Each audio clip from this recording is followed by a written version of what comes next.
The winter of 1886 didn't just arrive in the Montana Territory, it invaded.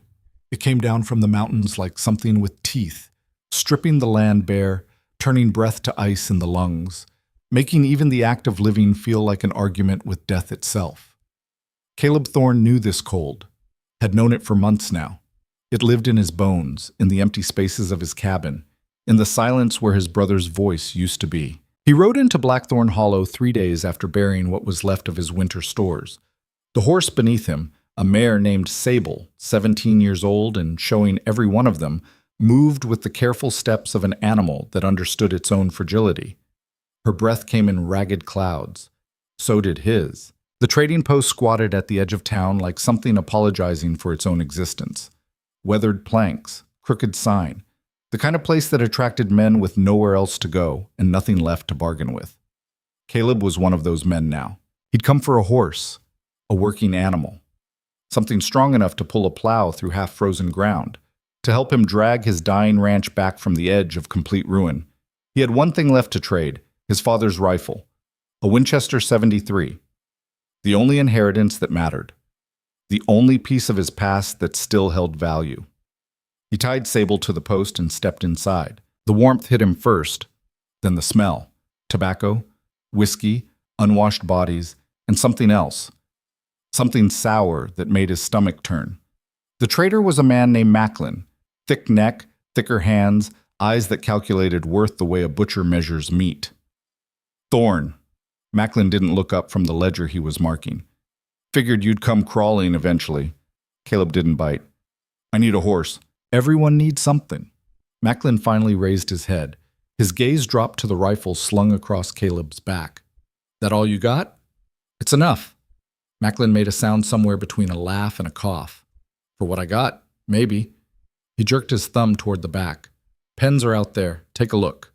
But don't waste my time if you ain't serious.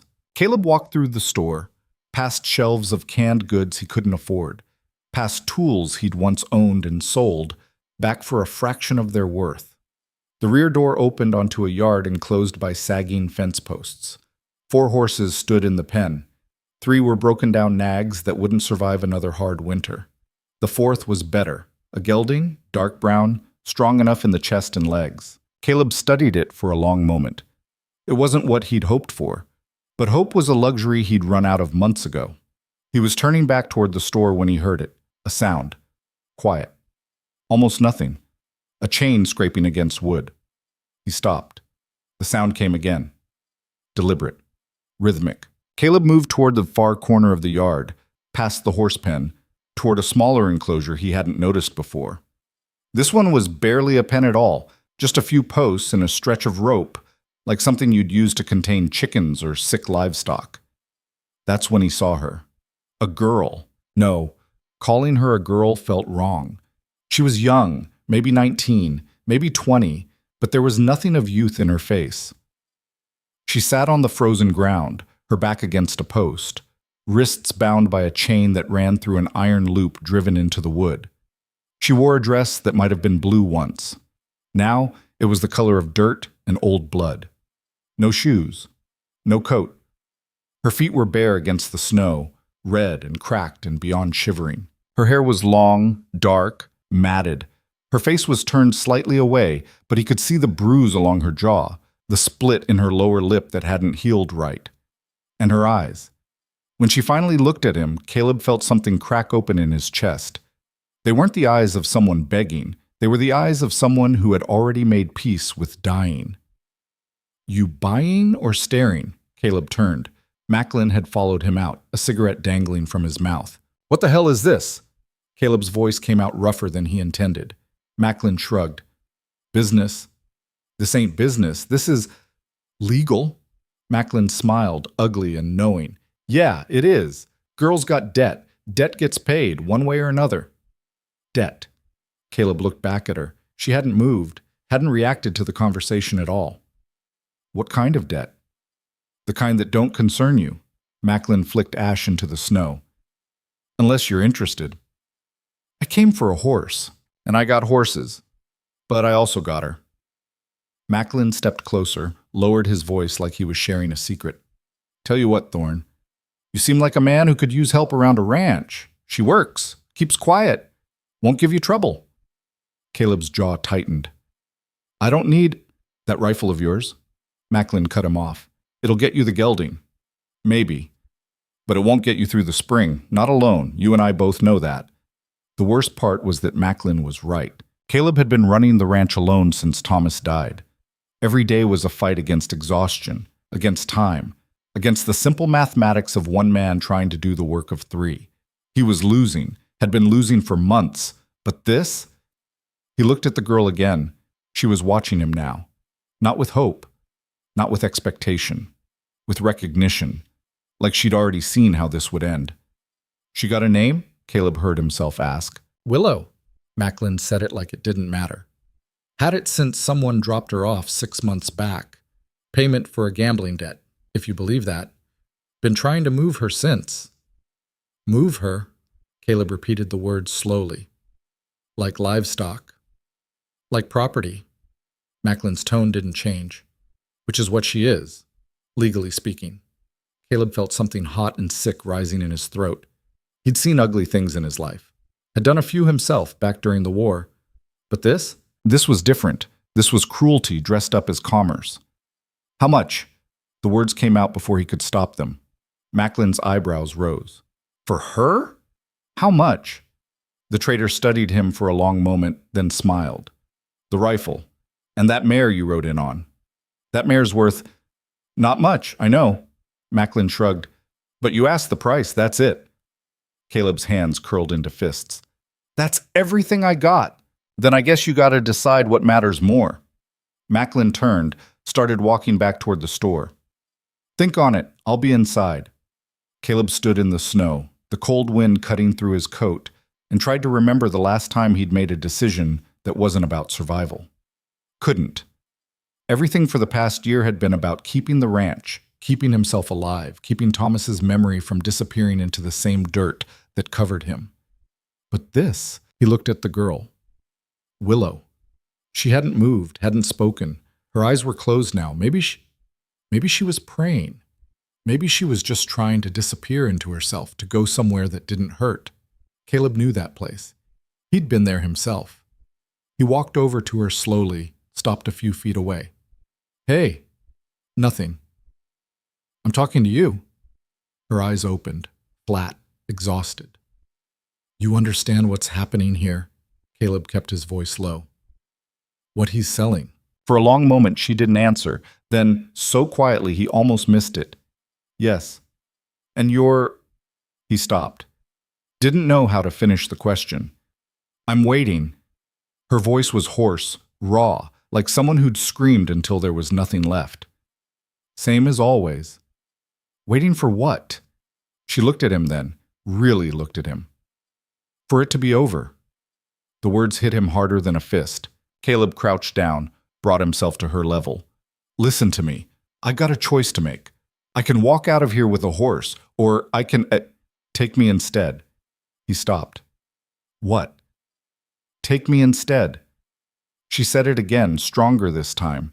Not begging, not pleading, just stating a fact. The horse won't last the winter. You know it. I can see it in your face. Caleb stared at her. I can work, she continued. Her words came faster now, tumbling out like she was afraid of losing the chance. I can cook, mend, clean. I won't ask for nothing, won't expect nothing. Just... She stopped, swallowed hard. Just don't leave me here. The silence that followed was enormous. Caleb straightened slowly. His mind was racing, chasing down all the reasons this was insane. He needed a horse, not a what? Not a person? Not someone whose eyes looked like his own. Empty, worn down, barely holding on. He turned and walked back into the trading post. Macklin looked up from his ledger. Made up your mind? Caleb unslung the rifle from his back, set it on the counter. The trader's smile widened. Smart man. The gelding's a good... I want the girl. Macklin's smile froze. What? You heard me. Now hold on. You said the rifle and the mare. That's the price. Caleb kept his voice flat, empty. I'm paying it. Macklin studied him for a long moment. Then he laughed. actually laughed. You're serious? Do I look like I'm joking? The trader shook his head slowly. You're a damn fool, Thorne. You know that? Probably. Macklin reached under the counter, pulled out a key, tossed it to Caleb. She's all yours, but don't come crying when you realize what you bought. Caleb caught the key. Didn't answer. He walked back outside. The girl, Willow, was watching the door like she'd been waiting for him to come back out, or maybe waiting for him not to. He knelt beside her, fitted the key into the lock on her chains. What's your name? Her voice was barely a whisper. Caleb. The chains fell away. She pulled her hands close, rubbing at the raw skin where the metal had bit into her wrists. For a long moment, she just sat there, staring at her own hands like she didn't recognize them. Can you stand? Caleb asked. She nodded, tried to push herself up. Her legs buckled immediately. Caleb caught her before she hit the ground. She weighed almost nothing, just bones and skin and the kind of exhaustion that went deeper than muscle. I got you. He lifted her carefully, one arm under her knees, the other around her back. She went rigid at first, every muscle tensing. Easy, he said quietly. I ain't gonna hurt you. She didn't relax, but she didn't fight either. Caleb carried her around to the front of the building. Sable was still tied to the post, head hanging low. The old mare lifted her head as they approached, ears flicking forward. This is Sable, Caleb said. She's going to carry you home. He lifted Willow onto the saddle as gently as he could. She grabbed the horn with both hands, holding on like it was the only solid thing in the world. Caleb untied the reins, started walking. Wait! He stopped, looked back. Willow was staring at him, confusion written across her face. You're not... Not what? Getting on. Mare's old, can't carry both of us. He started walking again. I'll walk. But it's... She looked around at the snow, the distance, the dying light. It's miles. Yeah, you'll freeze. Probably not. He kept his eyes forward. Now shut up and hold on. We got a long way to go. The walk back took 4 hours. The snow started falling halfway through, fat, wet flakes that stuck to everything and made the world disappear into white. Caleb's feet went numb first, then his hands, then everything else. He didn't stop. Behind him, on Sable's back, Willow didn't speak, didn't ask questions, just held on, shivering inside the coat he'd given her, his only coat. When they finally reached the cabin, the last light was bleeding out of the sky. Caleb tied Sable to the post outside, then reached up to help Willow down. She slid from the saddle and immediately collapsed, her legs too weak to hold her. He caught her again, carried her inside. The cabin was dark and cold. He set her down in the chair by the fireplace, then set about building a fire. His hands shook so badly it took 3 tries to strike the match. The flames caught, grew, pushed back the darkness just enough. When he turned around, Willow was staring at him. Why? Her voice cracked on the word. Caleb didn't answer right away. He moved to the cupboard, pulled out the last of his bread and dried meat, set it on the table. You should eat. I asked you a question. He finally looked at her. Really looked at her. I don't know, he said honestly. Maybe I'm a fool. Maybe I just... He stopped, shook his head. Maybe I was tired of watching things die. Willow's eyes glistened, but no tears fell. Caleb grabbed a blanket from the bed, Thomas's bed, the one that had sat empty for months, and handed it to her. You take the bed tonight. I'll sleep by the fire. I can't. You can, and you will. His tone left no room for argument. We'll figure out the rest tomorrow. She stared at the blanket in her hands like it was something precious, something breakable. Thank you. The words were so quiet he almost didn't hear them. Caleb nodded once.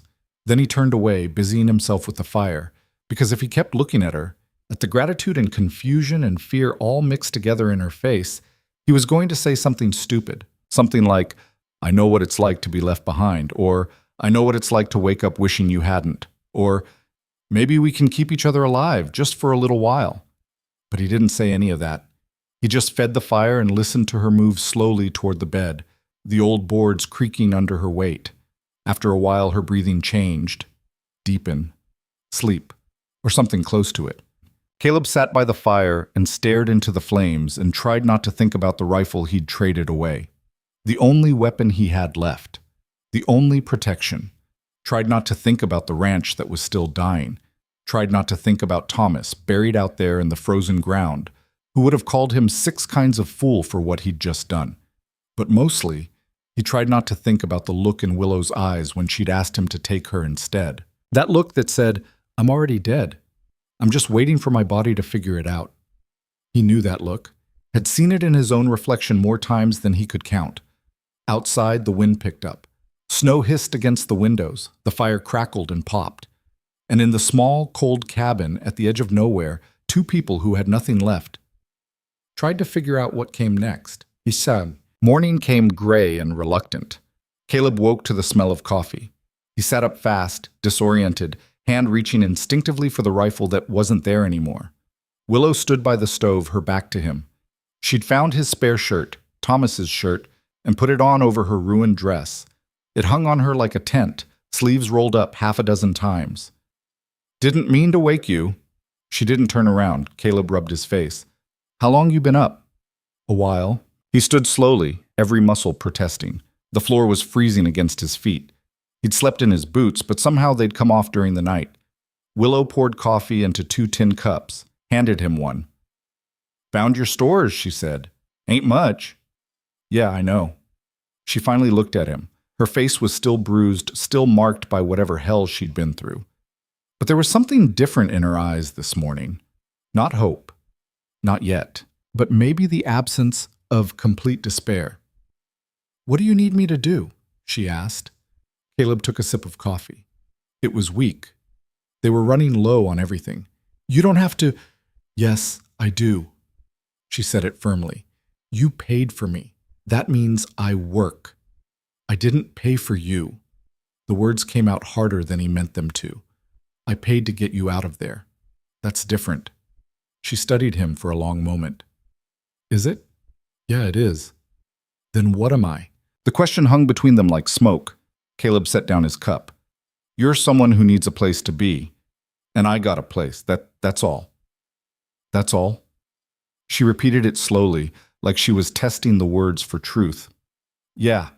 She looked around the cabin, took in the cracked windows, the gaps in the walls where the wind whistled through, the empty shelves, the dirt floor. "This place is dying," she said quietly. "I know. You're dying too." He didn't argue. Willow nodded like he'd confirmed something she already knew. Then she rolled up her sleeves a little higher. "Then I guess we better get to work." And just like that, without ceremony, without discussion, without any of the things that should have come first, they began. The work was harder than Willow expected, and she'd expected it to be hell. Caleb didn't ease her into it, couldn't afford to. The ranch demanded everything from both of them, every day, without mercy or rest. She learned fast that survival out here wasn't about comfort or fairness. It was about doing what needed doing before the cold or the hunger or the simple weight of it all crushed you flat. First morning, he handed her a bucket. "Water's down the hill. Spring don't freeze, but the walk'll half kill you if you ain't careful." She took the bucket without a word and started walking. The snow was deeper than it looked. Her feet, still bare, still cracked and bleeding, sank through the crust with each step. The cold bit into her skin like teeth. By the time she reached the spring, her legs were shaking so hard she could barely stand. She filled the bucket, started back. Halfway up the hill, she had to stop. Set the bucket down. Bent over with her hands on her knees, breathing hard, fighting the black spots that crowded her vision. Keep moving. Just keep moving. She picked up the bucket again, made it another 10 steps, stopped again. This time, she didn't think she could pick it back up. That's when she heard his voice. "Told you it'd half kill you." Caleb was standing at the top of the hill, watching. Not helping.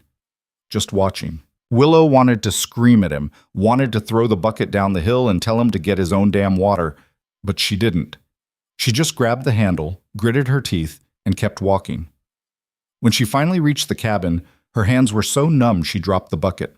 Water sloshed across the ground, freezing almost instantly. Caleb looked at the spilled water, then at her. "Tomorrow, fill it halfway." That was all he said. No praise for making it, no sympathy for the pain written all over her face. Just practical advice delivered in a flat voice. Willow hated him a little bit in that moment, but she also understood. Out here, pity was as useless as regret. You either learned or you died. Those were the only options. The days blurred together after that, each one a repetition of the last, brutal and unforgiving. She hauled water, learned to build up the fire without wasting wood, cooked what little food they had. Mostly beans and old flour turned into something that resembled bread if you didn't look too close. She mended his clothes with thread so old it broke more often than it held. Swept the dirt floor even though more dirt just blew back in through the cracks. Caleb worked from dawn until long after dark, fixing fence posts that had rotted through, trying to shore up the barn before it collapsed entirely, chopping wood until his hands bled because they were burning through their supply faster than he'd planned. They barely spoke, not because of hostility, just exhaustion. At night, she took the bed. He slept by the fire. She wanted to argue about it, to insist she could sleep on the floor, but he'd made it clear the first night that the subject wasn't up for discussion. "Bed's empty anyway," he'd said. "Might as well use it." She didn't ask whose bed it had been. Didn't ask about the extra coat hanging by the door, or the boots sitting in the corner that were too small for Caleb's feet, or the hat on the shelf that nobody wore. Some questions had answers you weren't ready to hear. A week passed. Then two. The silence between them wasn't uncomfortable exactly. It was just there. A shared understanding that words weren't necessary when you were both too tired to use them anyway. But slowly, without either of them quite noticing, things started to shift. It started small. One morning, Caleb came in from the barn to find breakfast already made. Not just coffee, but actual eggs, the last 3 from the hen house he'd been saving. "Didn't have to use those," he said. Willow shrugged. "Chickens ain't laying anyway. Cold's got them spooked." Still, "You want me to put them back?" She said it without humor, but there was something in her voice. Not quite a joke, but not quite serious either. Caleb almost smiled. Caught himself. Sat down and ate without another word. Another day, she found a pair of boots outside the door. Old, worn, but her size. She brought them inside. "Where'd these come from?" Caleb didn't look up from the harness he was mending. Had them lying around. "These ain't yours?" "Nope." "Then whose?" "Does it matter?" He still didn't look at her. "They fit or not?" She tried them on. They fit. "Thank you," she said quietly. He just nodded. The boots changed things more than she expected. With her feet protected, she could move faster, work longer. The daily trip to the spring became manageable instead of torture. She could help with the outside work now, not just the cabin chores. Caleb started trusting her with more.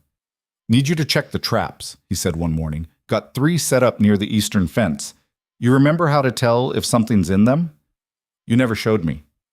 I'm showing you now." He took her out into the snow, showed her where the traps were hidden, how to approach them, how to reset them if they'd been triggered.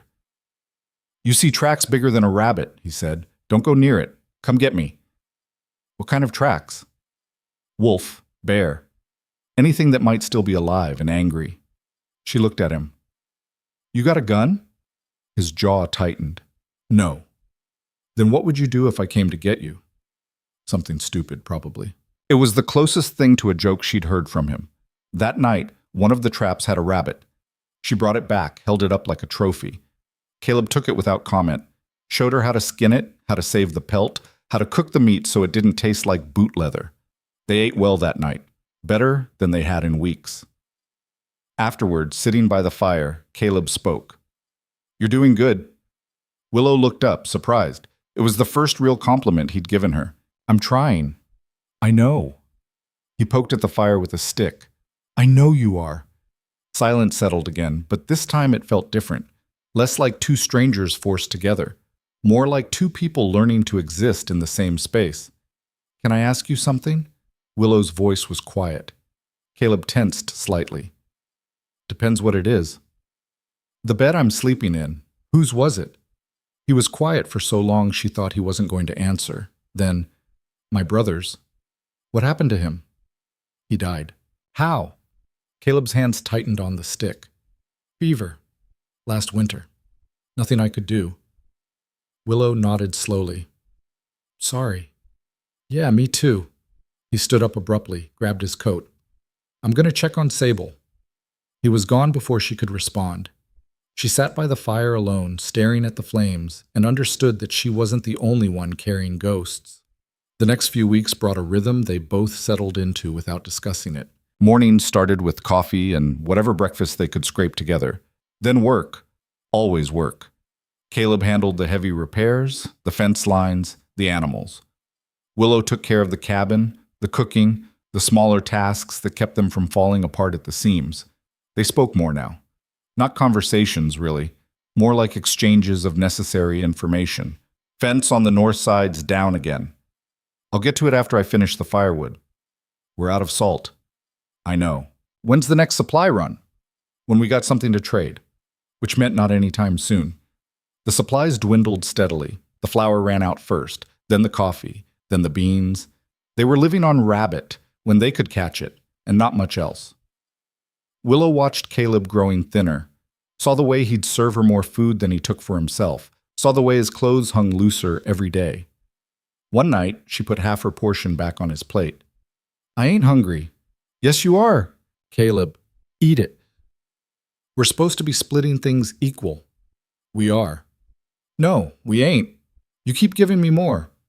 He looked at her, his eyes hard. You were half starved when I brought you here. You think I don't see that? You think I'm going to watch you waste away just so I can have an extra spoonful? You're wasting away too. I'm fine. You're a liar. The words came out sharper than she meant them to. Caleb's face went dark. For a second, she thought he might yell. Or worse. But he didn't. He just picked up the food she'd tried to give back and shoved it toward her. Eat. That's an order. You don't get to order me around. The hell I don't. This is my house. And I'm what? Your servant? You're someone who needs to eat more than I do. Says who? Says me. His voice cracked on the last word. Not from anger, from something deeper. They stared at each other across the table. Willow's hands were shaking. She'd never talked back to him before, never pushed. She'd been so careful, so quiet, so afraid of making him regret bringing her here. But she was tired of being careful, tired of watching him suffer in silence while pretending everything was fine. I'm eating it, she said quietly.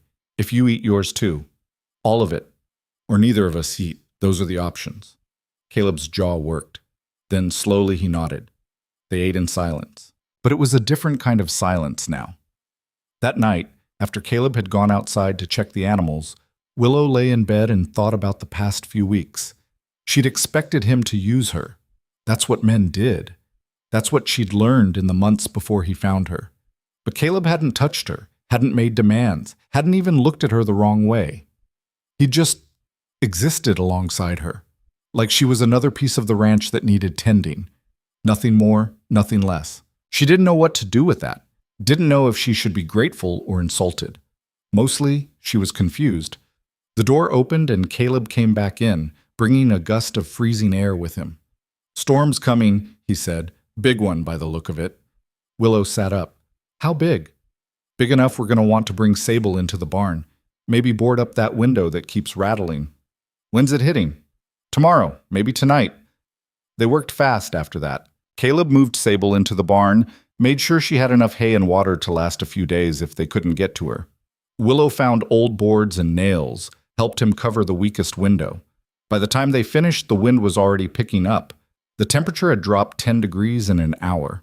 They ate a quick meal, more rabbit, the last of it, and settled in for the night. The storm hit around midnight. Willow woke to the sound of wind screaming against the walls, loud enough to drown out thought. The whole cabin shook. Something outside crashed, metal on wood, loud and violent. She sat up, heart pounding. Caleb was already awake, standing by the window, looking out into the darkness. What was that? She asked. Barn door probably. I'll check it in the morning.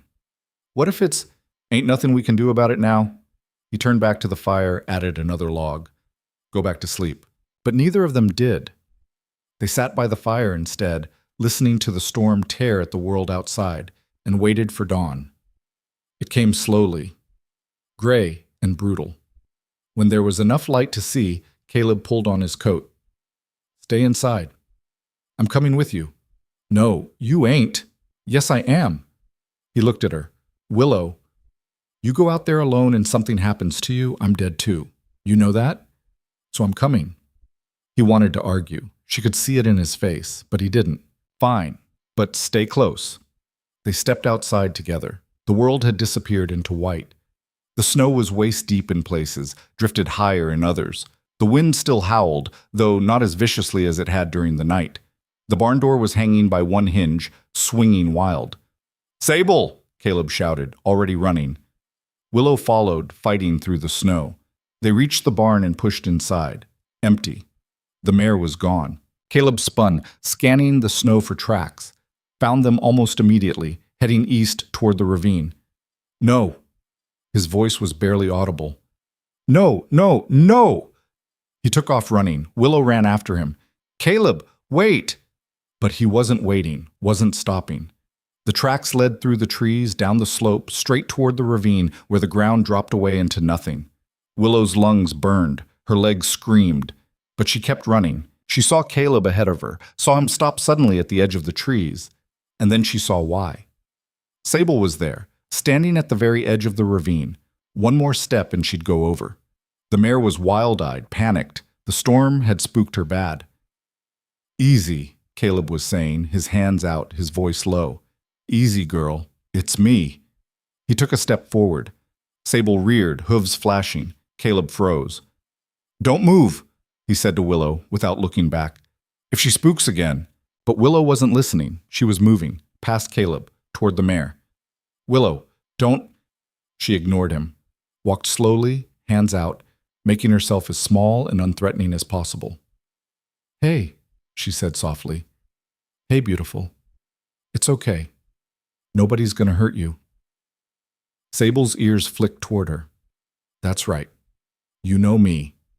I'm the one who brings you water every morning, remember?" Another step, slow, careful. "You're scared, I get it. This storm's been hell. But you gotta come back now. You gotta come away from the edge." Sable snorted, pawed at the snow. Willow kept moving, kept talking. "I know what it's like to be scared. I know what it's like to want to run, but running don't fix nothing. Trust me. I tried." She was close enough to touch now. Her hand reached out, slow, steady. Sable's nose bumped against her palm. "There you go," Willow whispered. "There you go." She grabbed the halter gently, started backing up. Sable followed. 1 step, 2, 3. Away from the edge, away from the drop. When they were far enough back that the danger had passed, Caleb let out a breath he'd been holding. "How the hell did you do that?" Willow shrugged, still holding the halter. "Talk to her." "I was talking to her." "Yeah, but you were scared." She could feel it. Willow stroked the mare's neck. "Animals know when you're scared. Makes them scared too." "And you weren't scared?" "I was terrified." She finally looked at him. "But I've had practice hiding it." Something passed between them in that moment. Understanding, maybe, or recognition. Caleb took Sable's halter from her. "Come on, let's get her back before we all freeze to death." The walk back was slow, exhausting. By the time they got Sable into the barn and secured the door properly, Willow's legs were shaking so badly she could barely stand. Caleb noticed. "You all right?" "Yeah, just cold." "You're more than cold. You're about to collapse." "I'm fine." "You ran barefoot through a blizzard after a spooked horse." "You ain't fine." She looked down. The boots, the ones he'd given her, were back at the cabin. She'd run out without them. Her feet were blue. Ice clung to her skin. "Come on." Caleb's voice was rough. "Inside. Now." He half carried her back to the cabin, sat her down by the fire, and started rubbing her feet between his hands. "This is gonna hurt." He was right. As the feeling came back, the pain hit like a wave. She bit down on her lip to keep from crying out. "I know," Caleb said quietly. "I know it hurts. Just breathe." He kept rubbing, kept working the blood back into her feet. After a while, the worst of the pain faded to a dull throb. "Why'd you do that?" he asked. "Do what?" "Run after the horse. You could have died." Willow looked at him. "So could you. That's different." "How?" "Because Sable's my responsibility, not yours." "Everything here is both our responsibility now. Ain't that what you said? We're in this together?" Caleb didn't answer. "Besides," Willow continued, I wasn't going to let her die. Not like that. Why not? She's just a horse. No, she ain't. Willow's voice was fierce now. She's the only thing standing between us and starving. And more than that, she's alive. She deserves a chance. Caleb stared at her for a long moment. Then he nodded slowly. Yeah, she does. He finished with her feet, wrapped them in a blanket. Thank you, Willow said. Don't thank me. You're the one who saved her. We both did. Caleb stood up, moved back to the fire, poked at it with a stick. You scared the hell out of me, he said quietly. Willow blinked. What? When you ran toward her. When I thought you might fall, He stopped, shook his head. Never mind. No, say it. It don't matter. It does to me. He turned to look at her. His face was hard, but his eyes weren't. I can't lose anyone else, he said. I know that's selfish. I know you don't owe me nothing, but I can't. His voice cracked. I can't do this alone again. Willow felt something break open in her chest. She stood up, even though her feet hurt like hell, and walked over to him. You ain't alone, she said. Willow, you ain't. She said it firmer. I'm here. I'm staying. You understand? I'm staying. He looked down at her, and for the first time since she'd met him, she saw something other than exhaustion and grief in his face. She saw hope. Small. Fragile. But there. All right, he said quietly. All right. They stood there for a moment, close enough that she could feel the heat from his body, close enough that if either of them moved even an inch, Caleb stepped back. You should rest. Your feet need time to heal. So do yours. He almost smiled. Yeah, probably. That night, the storm finally broke. The wind died. The snow stopped falling. And inside the small cabin, two people who'd barely known each other a month ago sat by the fire and talked. Really talked. Not about work or survival or what needed doing tomorrow. About life. About loss. About the things that broke them. Caleb told her about Thomas. About growing up on this land. About the war he'd fought in and the things he'd seen that he couldn't forget. Willow told him about her family. About losing them to fever when she was 14. About the men who'd passed her around like currency. About the night she'd almost ended it all. What stopped you? Caleb asked. She thought about it. Stubbornness, maybe? Or spite? I don't know. I just figured if I was going to die anyway, I might as well make the bastards work for it. He laughed. Actually laughed. It was a rusty sound, like something that hadn't been used in years, but it was real. Willow smiled, and realized it was the first time she'd smiled in longer than she could remember. They talked until the fire burned low and exhaustion finally won. Caleb stood, stretched. I'll take the floor tonight. You take the bed. We could... She stopped, started again. There's room, in the bed, if you want. He froze. Willow, I ain't saying... She felt her face heat. I just mean it's warmer. Two people, shared heat, that's all. He studied her face, looking for something. Maybe permission, maybe fear. You sure? Yeah. He nodded slowly. All right, but I'm staying on top of the blankets. Fine. They settled in. Her under the blankets. Him on top, still fully dressed. It was awkward at first, neither of them knowing quite where to put their hands, but slowly, as the cold pressed in and sleep pulled at them, the awkwardness faded. Willow felt his warmth along her back, felt safe in a way she hadn't in years. And when she finally drifted off, for the first time since she could remember, she didn't dream of chains. If you or someone you know is having a difficult time, free support is available. Find resources. The mornings after that night were different, not dramatically, not in any way Caleb could point to and name, but different all the same. They still woke before dawn, still split the work without discussion, still moved through the day with the same exhausted determination that had carried them this far. But now there was something else woven into it, something neither of them acknowledged out loud but both felt in the spaces between words. Trust, maybe. Or the beginning of it. Caleb found himself watching her more, not in the way men usually watched women, just noticing things. The way she hummed sometimes when she worked, so quiet he had to strain to hear it.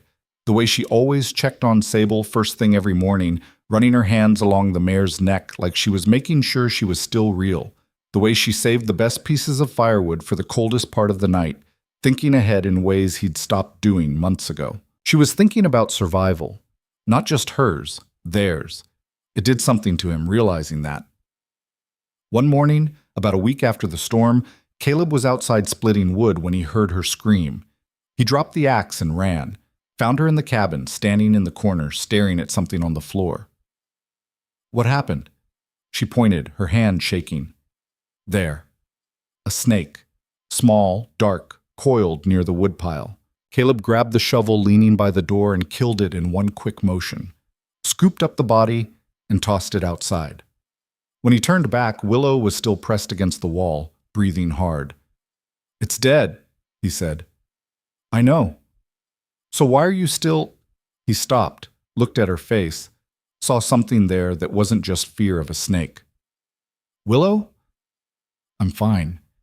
You ain't fine, you're shaking. I said I'm fine. Her voice came out sharp, defensive. Caleb held up his hands. All right, all right. He started to leave, then stopped, turned back. My brother hated snakes too, he said quietly. Wouldn't go near the woodpile in summer. Made me check it every time. Willow's breathing slowed a little. Why? Got bit when he was a kid. Nothing serious, but it scared him bad enough that he never got over it. She nodded slowly. When I was at... She stopped. Started again. Before you found me. There was this cellar they kept me in sometimes. When I fought back. When I made trouble. Caleb's jaw tightened, but he didn't interrupt. It was full of them. Snakes. Rats, everything dark and crawling. Her voice had gone flat, empty. First time they put me down there, I screamed until my voice gave out. Second time, I learned to be quiet. How many times were there? Enough that I stopped counting. Caleb wanted to say something, wanted to tell her she was safe now, that nothing like that would happen again. But the words felt hollow, false. So instead, he just said, I'll check the woodpile every morning before you come get it. She looked at him. You don't have to... I know. I'm doing it anyway. Something in her face softened. Thank you. He nodded and went back outside. But he didn't go back to chopping wood right away. He just stood there in the cold, his hands clenched into fists, and thought about cellars full of snakes and the kind of people who would put a girl down there. He'd killed men in the war, good men and bad men, and men who were probably just scared kids like he'd been. He'd made his peace with that mostly. But right then, standing in the snow with rage burning hot in his chest, he thought about the men who'd hurt her and knew that if they ever showed up here, peace wasn't something he'd be offering. March came in bitter and mean. The supplies hit bottom. They were down to hardtack that tasted like sawdust and whatever small game Caleb could trap, which wasn't much. The animals were scarce, driven into hiding by the relentless cold. Willow started rationing without telling him. He noticed because her portions got smaller while his stayed the same. Stop that, he said one night. Stop what? Giving me your food. I ain't... Don't lie to me. She set down her plate. You're doing all the heavy work. You need it more. And you're doing everything else. We've had this argument already. Then maybe you should have listened the first time. They stared at each other across the table. Finally, Caleb sighed. We need to make a supply run. With what money? Don't have money. But I got pelts, 3 rabbit, 1 fox. It ain't much, but it might be enough for flour and beans. When? Tomorrow, if the weather holds. Willow stood up. I'm coming with you. No. Yes. It's a full day's ride there and back. You ain't strong enough. I'm strong enough to do everything else around here. I'm strong enough for this. Willow, I ain't staying here alone. Her voice cracked on the last word. Please. Caleb looked at her and saw something he hadn't seen before. Real fear. The kind that had nothing to do with snakes or cellars. The kind that came from being left behind. All right, he said quietly. But we leave at first light. And you do exactly what I say. Understood? Understood. They rode out the next morning on Sable, Willow sitting in front, Caleb behind. The mare wasn't happy about carrying 2, but she managed. The journey to Blackthorn Hollow took most of the day. The cold was brutal, the wind like knives. But Willow didn't complain, just held on and kept her head down. When the trading post came into view, Caleb felt her go rigid. Easy. he said quietly. I got you. They dismounted. Caleb tied Sable to the post and gathered the pelts from his pack. Willow stayed close to him as they walked inside. The store was exactly as he remembered. Dark, smoky, smelling of unwashed bodies and old whiskey. Macklin was behind the counter, same as before. He looked up when they entered, and his eyes went straight to Willow. A slow smile spread across his face. Well, well, Thorn, and you brought your purchase back. Caleb stepped between them. I'm here for supplies, that's all. Sure you are. Macklin's eyes stayed on Willow. She working out for you? Worth the trade? The pelts. Caleb dropped them on the counter. What'll they get me? Macklin finally looked down, picked through the furs with thick fingers. Not much. Maybe 5 pounds of flour. Some beans, if you're lucky. That's robbery. These are good pelts. Then take them somewhere else. Caleb's jaw tightened. They both knew there was nowhere else, not for another 30 miles. Fine. Flour and beans. And salt if you got any to spare. Macklin snorted. I got salt, but not for what you're offering. His eyes drifted back to Willow. Unless you want to make another trade. Caleb's hand shot out, grabbed Macklin by the shirt, pulled him halfway across the counter. Say that again. Macklin's smile didn't waver. Just business, Thorn. Same as last time. She ain't for sale. She ain't for trade. She ain't for anything. You understand me? Then I guess you don't get salt.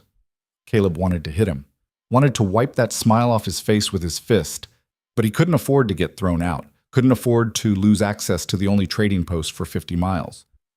So he let go, stepped back. Flour and beans, now. Macklin straightened his shirt, still smiling. Whatever you say. He gathered the supplies slowly, deliberately making them wait. When he finally pushed the bags across the counter, he leaned in close. You know what your problem is, Thorn? You're too soft. That girl's going to be your ruin. Caleb grabbed the supplies. Only ruin around here is you. They left before Macklin could respond. Outside, Willow was shaking, not from cold, from anger. I should have stayed at the cabin, she said. No, you were right to come. That man is a bastard, I know. Caleb loaded the supplies onto Sable. But he's a bastard with flour and beans. And right now, that's what matters. I hate him. Yeah, me too. They rode back in silence. Halfway home, the sun started to set.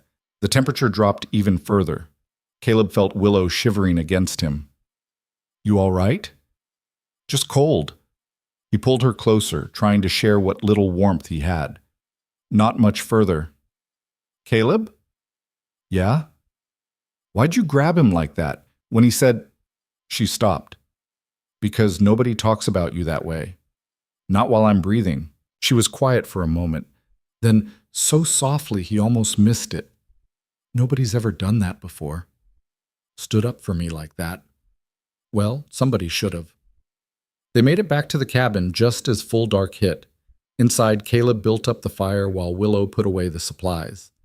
They were both too tired to cook anything, so they just ate hardtack and went to bed.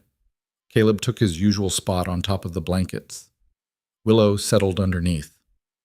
Caleb? Her voice came through the darkness. Yeah? Thank you. For today. You already thanked me. I know, but I meant it.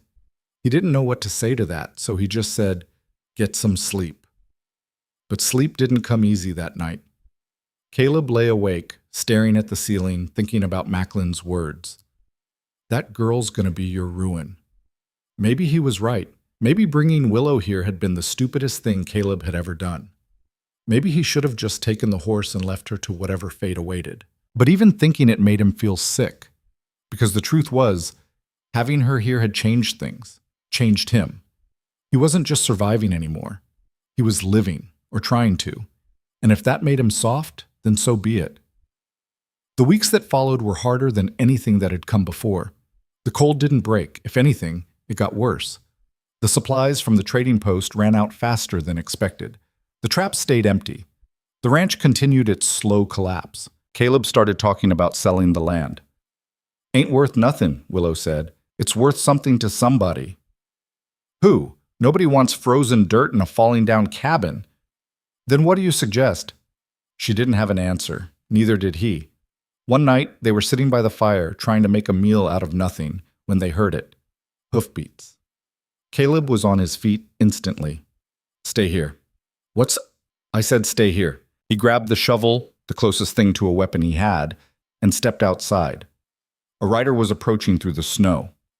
Big man on a bigger horse. Caleb's stomach dropped. He knew that horse, knew that shape. Jedediah Stone. The man who'd sold Willow to Macklin in the first place. Stone pulled up in front of the cabin. He was drunk. Caleb could tell from the way he swayed in the saddle. Thorn! His voice was too loud, slurred. I know you're in there. Caleb stepped forward. Get off my land. Stone laughed. Your land? This ain't nothing. This is dirt and death. Then why are you here? You know why. Stone's eyes went to the cabin. I want what's mine. Nothing here belongs to you. The hell it don't. That girl you stole? She's mine. I paid good money for her. You sold her. To Macklin, not to you. Well, Macklin sold her to me, so now she's... Caleb stopped, corrected himself. Now she ain't property at all. Stone dismounted, stumbled, caught himself. That ain't how it works. That's exactly how it works. I'm taking her back. No, you ain't. Stone reached for the knife at his belt. Caleb raised the shovel. Don't, Caleb said quietly. Don't make me do this. Do what? You gonna hit me with a shovel? Stone laughed. You ain't got the stones. Try me.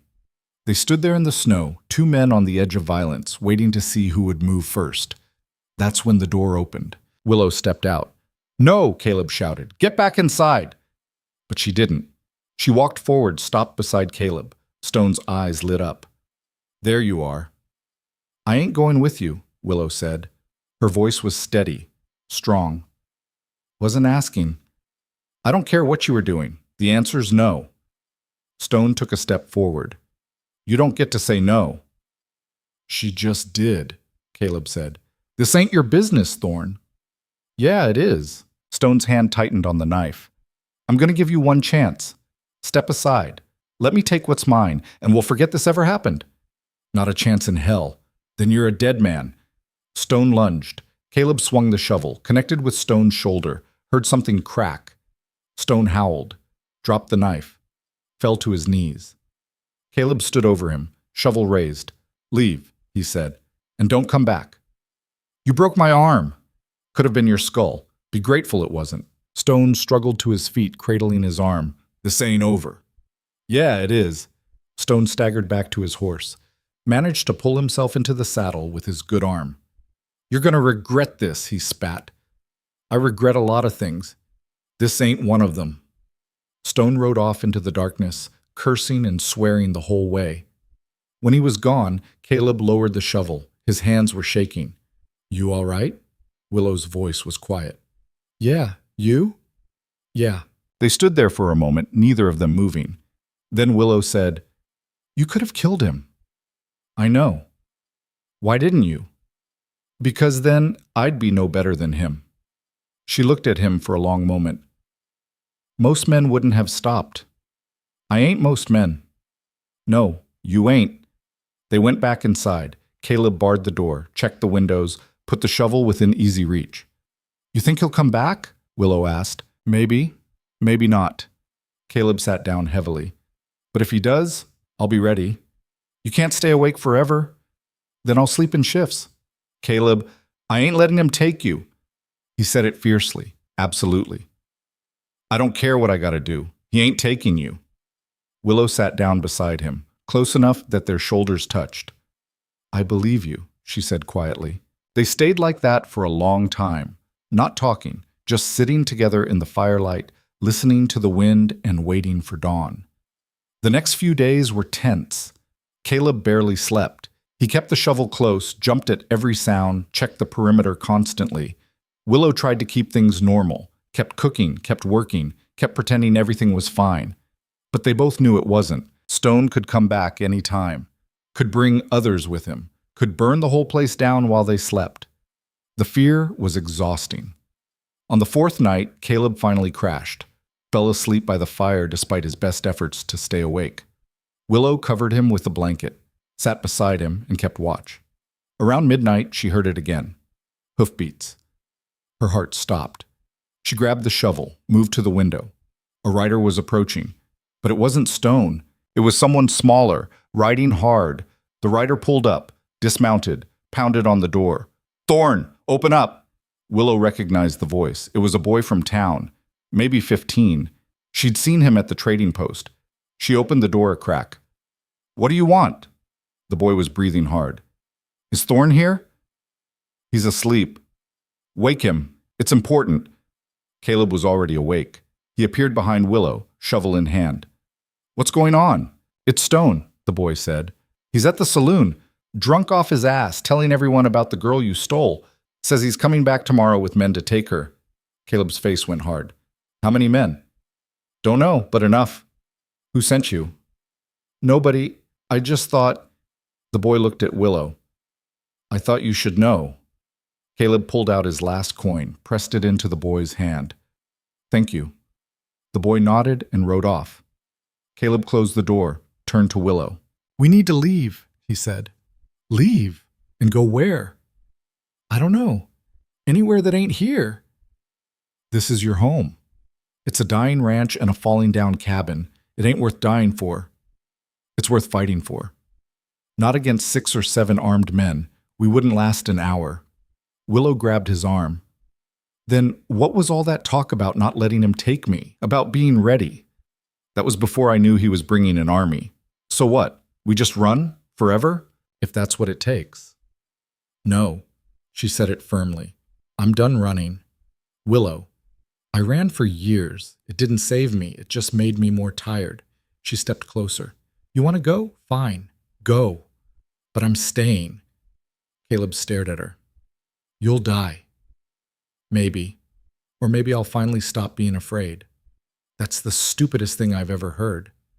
"Then we're both stupid, because you're not leaving either." "How do you know?" "Because if you were going to run, you would have done it already." She was right. He knew it. She knew it. Caleb sank into the chair, put his head in his hands. "I don't have a gun," he said quietly. "I don't have weapons. I don't have anything except a shovel and a bad attitude." Willow sat down across from him. "Then we'll use what we got." "Against armed men? You got a better idea?" He didn't.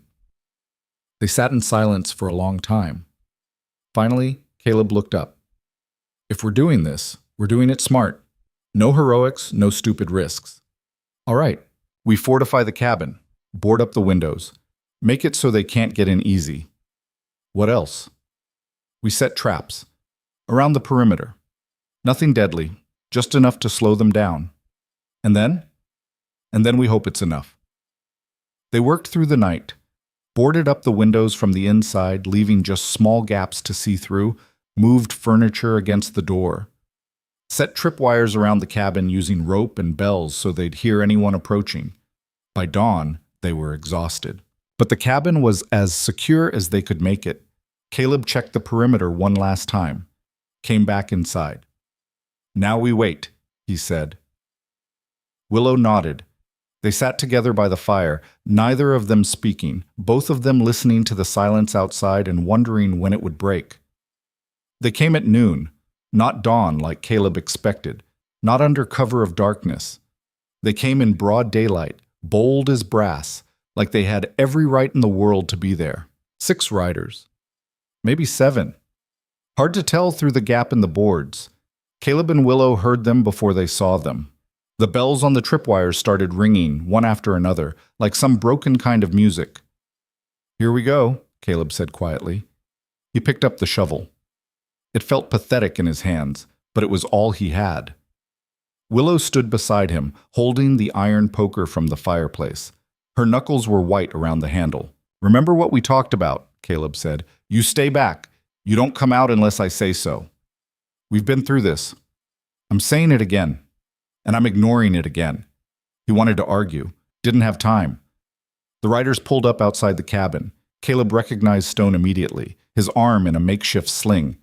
The others were rougher looking, men with dead eyes and guns on their hips, the kind who'd do anything for whiskey money. Stone dismounted awkwardly, favoring his good arm. "Thorn, I know you're in there." Caleb moved to the door. Didn't open it. Just spoke through the wood. Turn around and leave. This is your last chance. Stone laughed. My last chance? You're the one holed up in there like a rat. A rat with teeth, remember that. You broke my arm with a shovel. You think that makes you tough? Stone's voice turned ugly. I brought friends this time, real men, men with guns. Good for you. Now get off my land. Not without the girl. She ain't yours to take. We'll see about that. Stone turned to the men behind him. Burn it. Caleb's stomach dropped. One of the riders pulled out a bottle, stuffed a rag in the top, struck a match. Wait, Caleb shouted.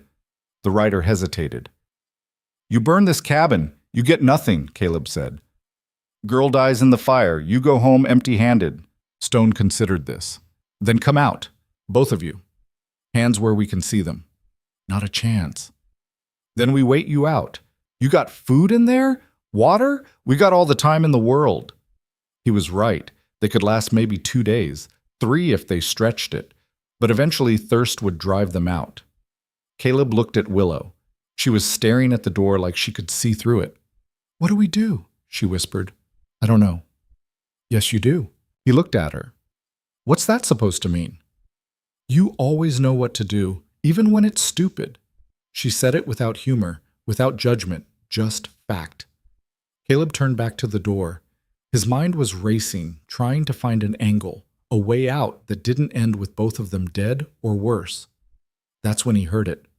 Another horse. Coming fast. The riders outside heard it too. Turned to look. A single rider appeared over the ridge, moving hard. When he got closer, Caleb saw it was the boy from last night, the one who'd warned them. But he wasn't alone this time. Behind him came 3 more riders, then 5, then a dozen. Men from town, ranchers, even old Macklin on his plow horse, looking irritated as hell. Stone's confidence visibly crumbled. What the? The boy pulled up. These men got business here, Stone, and it ain't with you. One of the ranchers, a man named Coleman, with a gray beard and harder eyes, rode forward. Heard you were making trouble, Jed. This ain't your concern, Coleman. Wrong. Thorne's a rancher, same as us. That makes it our concern. He stole my property. He bought a human being out of bondage. That ain't stealing, that's just decent. Coleman's hand rested on the rifle across his saddle. Now you can ride out peaceful, or we can have a different kind of conversation. Stone looked around, counted heads, did the math. He was outgunned 3-1. This ain't over, he said. Yeah, Coleman replied. It is. Stone glared at the cabin, then at Coleman, then at his own men who were already edging their horses backward. Let's go, he spat. They rode off, fast. Didn't look back. Caleb stood frozen behind the door, not quite believing what had just happened. Coleman dismounted, walked up to the cabin. Thorne? You in there? Caleb opened the door slowly, stepped out. Yeah, I'm here. You all right? Yeah, thanks to you. He looked at the gathered men. Thanks to all of you, but why? Why'd we come? Coleman shrugged. Word got around about what you did. Taking that girl out of Macklin's hands. Some folks thought you were crazy. Others thought you were right. He glanced back at the group. Enough of us thought you deserved help when Stone started running his mouth. The boy rode forward. I spread the word last night, after I left here. Figured you could use the numbers. Caleb looked at him. What's your name, kid? Elijah. Well, Elijah, I owe you. No, you don't. Just doing what's right. Coleman cleared his throat. That girl, she really in there? Caleb tensed. Yeah. She all right? She's fine. Coleman nodded. Good. Then I'll say this once, and you can take it or leave it. You need help with that ranch, you let us know. Winter's been hard on all of us. No shame in asking. I appreciate that, but I can manage. Stubborn bastard. Coleman almost smiled. Just like your old man. He mounted his horse. The others followed suit. As they rode off, Macklin lingered behind. He looked at the cabin, then at Caleb. That girl in there, she working out? That ain't your business anymore. No, I suppose it ain't. Macklin hawked and spat. But for what it's worth, Stone's gonna keep making trouble. Man like that don't let go easy.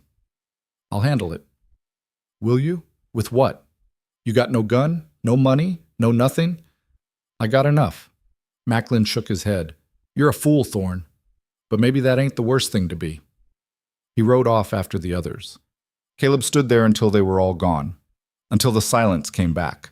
Then he turned and walked back inside. Willow was sitting on the floor, her back against the wall, the poker still in her hands. They're gone, Caleb said. I heard. You all right? She nodded, didn't speak. Caleb sat down beside her.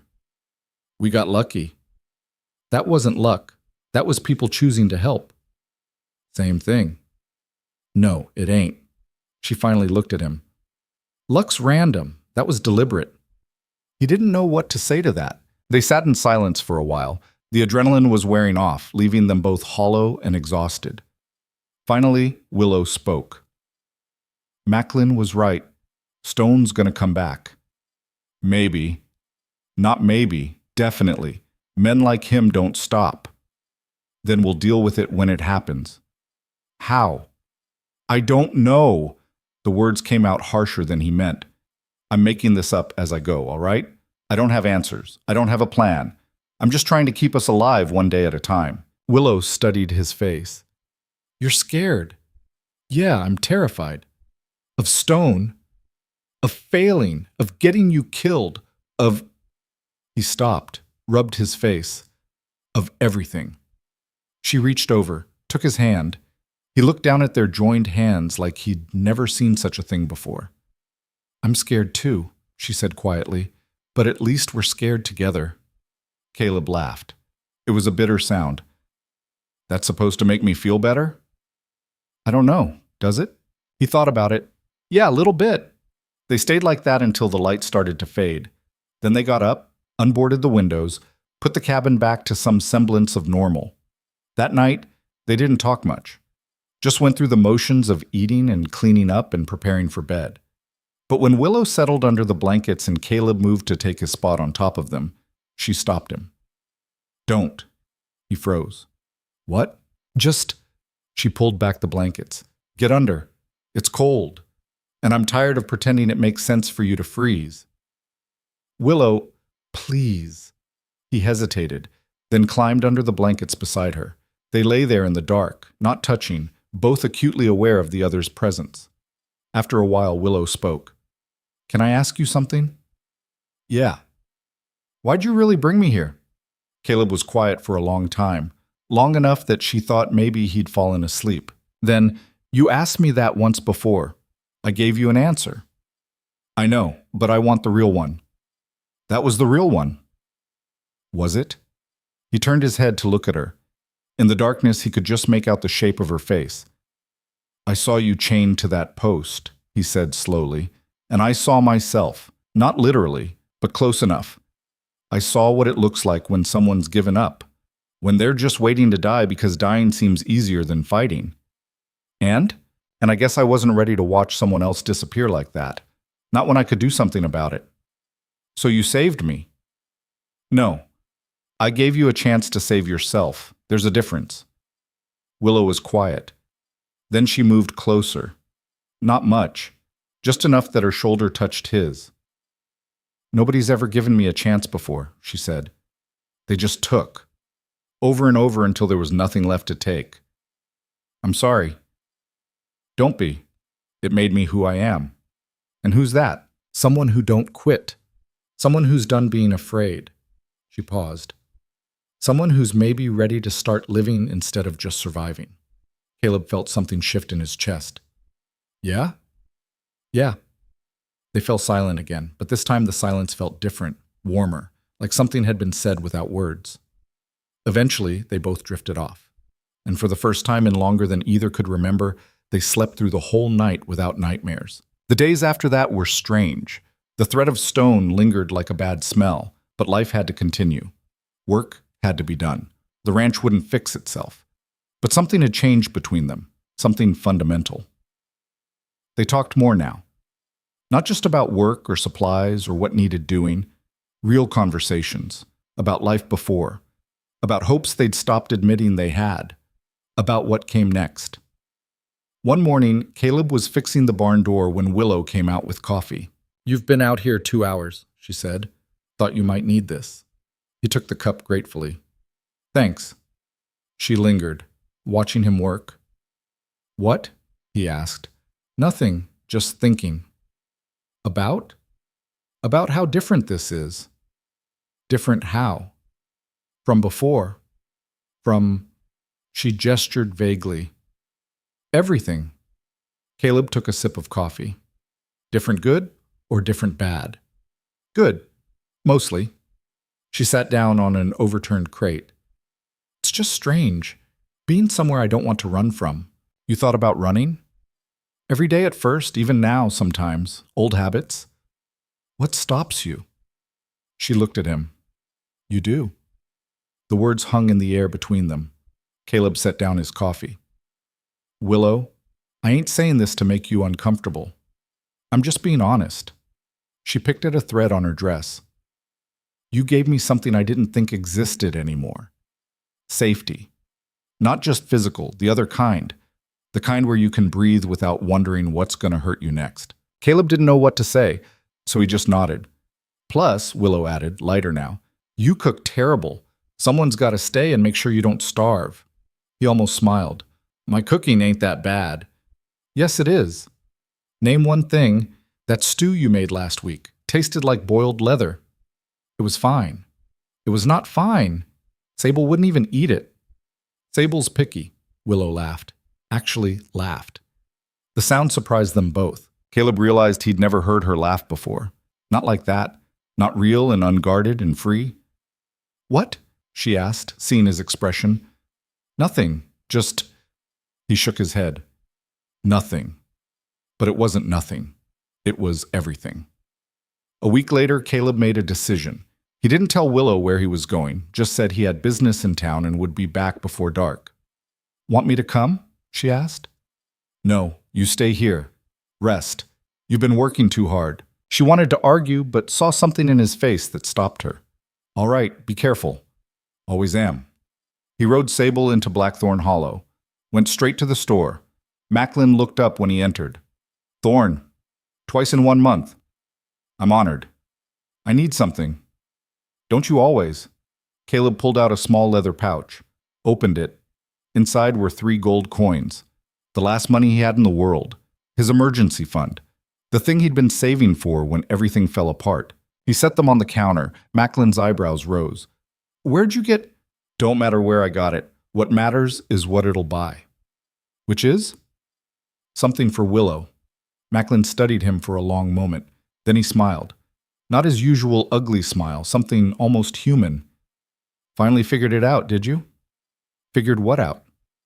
"That she ain't just someone you saved. She's someone you want to keep." Caleb's jaw tightened. "Just show me what you got." Macklin reached under the counter, pulled out a small box. Inside, wrapped in cloth, was a silver comb. Simple. Elegant. The kind of thing a woman might wear to feel beautiful. "Where'd this come from?" Caleb asked. "Don't ask questions you don't want answers to." Caleb picked it up, turned it over in his hands. It was the most impractical thing he could possibly spend money on. They needed food, tools, supplies. But when he thought about Willow, about the way she'd been when he found her, stripped of everything, including her dignity, he knew she needed this more than she needed another bag of flour. "I'll take it. All 3 coins." "That's robbery." "That's business." Macklin wrapped it back up. "But I'll throw in a pound of salt, since I'm feeling generous." Caleb handed over the coins. On the ride back, he kept the wrapped comb in his pocket, kept touching it to make sure it was still there. He'd never given a woman a gift before, never had reason to, never had anyone worth giving to. The thought terrified him. When he got back to the cabin, Willow was outside, hanging laundry to dry in the weak sun. "You're back early," she said. "Finished quicker than I thought." She studied his face. "What'd you do?" "Nothing." "You're a terrible liar." "I know." He handed her the wrapped package. She took it slowly. "What's this?" "Open it." She unwrapped the cloth, saw the comb, went very still. "Caleb, it's stupid. I know. We need other things more. But I saw it. And I thought, he stopped, started again. I thought you deserved something beautiful. That's all. Willow stared at the comb in her hands. Her eyes were wet. I can't. Yes, you can. This is too much. It ain't enough. Not for everything you've done. Not for, he gestured helplessly. For being here. For staying. She looked up at him. Tears were running down her face now. Thank you, she whispered. Then she did something that surprised them both. She kissed him. It was quick. Barely more than a brush of lips, but it landed like lightning. When she pulled back, her face was red. I'm sorry, I shouldn't have. Caleb pulled her back, kissed her properly this time. When they finally broke apart, they were both breathing hard. I've wanted to do that for weeks, Caleb said. Me too. Yeah? Yeah. They stood there in the cold, holding each other, and for the first time in either of their lives, they felt like they'd found something worth fighting for. Not just survival, not just safety. Something real. That night, everything changed. They didn't talk about it, didn't make declarations or promises. They just existed together in a new way, closer, more honest. Willow wore the comb in her hair. Caleb couldn't stop looking at her. What? She asked, catching him staring. Nothing. You just look… What? Happy. She touched the comb self-consciously. I am happy. That scare you? Terrifies me. Why? Because I don't trust good things. They always get taken away. Willow crossed to him, took his hands. Then we hold on tight, and we don't let go. That simple? That's simple. He wanted to believe her, wanted to believe that maybe, just maybe, they'd earned this, that the universe would let them keep it. But he'd learned a long time ago that the universe didn't give a damn about what you deserved. Still, when she pulled him to bed that night, when she curled against him without fear or hesitation, he let himself hope, just a little, just enough. They fell asleep tangled together, the silver comb catching the firelight, two people who'd survived hell learning what it felt like to be wanted. Outside, the wind howled. The cold pressed in. But inside the cabin, there was warmth. And for now, that was enough. Morning came gray and cold. Caleb woke to find Willow already up, making coffee. She was humming again, that quiet sound that meant she was content. He watched her for a moment before getting up. Morning? She said without turning around. Morning. She handed him coffee. Their fingers touched as he took the cup. Sleep all right? She asked. Better than I have in years. Me too. They drank their coffee in comfortable silence. Then Caleb said, I need to tell you something. Willow set down her cup. That sounds serious. It is, kind of. He took a breath. I've been thinking about what Macklin said, about Stone, about how men like him don't quit. And I think we need to be ready for him to come back, really ready. Not just barricades and tripwires. We need a plan. What kind of plan? The kind where we don't just survive, we end this, for good. Willow studied his face. What are you saying? I'm saying Stone's going to keep coming until one of us is dead. And I ain't planning on it being us. So what? Kill him? If it comes to that. She was quiet for a long moment. Then she nodded. All right. All right. You think I got a problem with defending what's ours? With making sure we don't spend the rest of our lives looking over our shoulders? She stepped closer. I'm done being afraid, Caleb. Whatever it takes to make sure that bastard can't hurt us anymore, I'm in. He pulled her close, kissed the top of her head. We're going to be all right. I know. But even as he said it, Caleb felt the weight of the lie. Because the truth was, he didn't know. Didn't know if they'd survive what was coming. Didn't know if love was enough to fight off men with guns and hate in their hearts. All he knew was that for the first time in his life, he had something worth dying for. And maybe, just maybe, something worth living for, too. 3 weeks passed without a sign of Stone. The waiting was worse than the threat itself. Every sound made them jump. Every shadow at dusk looked like riders approaching. They slept in shifts at first, then gave it up because exhaustion was more dangerous than any surprise attack. Life continued anyway. It had to. The snow began to melt in patches, revealing dead grass and frozen ground underneath. The first signs of spring, though spring in Montana was less a season and more a brief argument between winter and summer. Caleb worked on repairing the barn. Willow planted early seeds in the small garden plot, though neither of them said out loud that they might not be here to see them grow. They moved around each other with a new kind of awareness. Every touch lingered, every look carried weight. They'd crossed some invisible line that night with the comb, and there was no going back. One evening, after a long day of work, they sat outside watching the sun go down. The air was still cold, but bearable now. "You ever think about leaving?" Willow asked suddenly. Caleb looked at her. "Leaving where?" "Here. Montana. All of it. Just packing up and going somewhere nobody knows us. Every day." "Why don't you?" "Because running don't fix nothing, just changes the scenery." He paused. "You thinking about leaving?" "No, just wondering if you were." "Where would I even go?" "I don't know. California, Oregon, somewhere warm." "Warm sounds nice. But you wouldn't go." "No." "Why not?" Caleb looked out at the land, the dying ranch, the falling down cabin, the whole impossible situation they'd built together. "Because Thomas is buried here, and my father, and his father before him." He shook his head. "Because this place is mine. Not because I own it, because it owns me. You understand?" "Yeah, I do." They sat in silence for a while. Then Willow said, "If we're staying, we need to finish this thing with Stone, one way or another." "I know." "You got a plan yet?" "Working on it. Work faster." She said it without humor, without anger, just tired urgency. Caleb understood.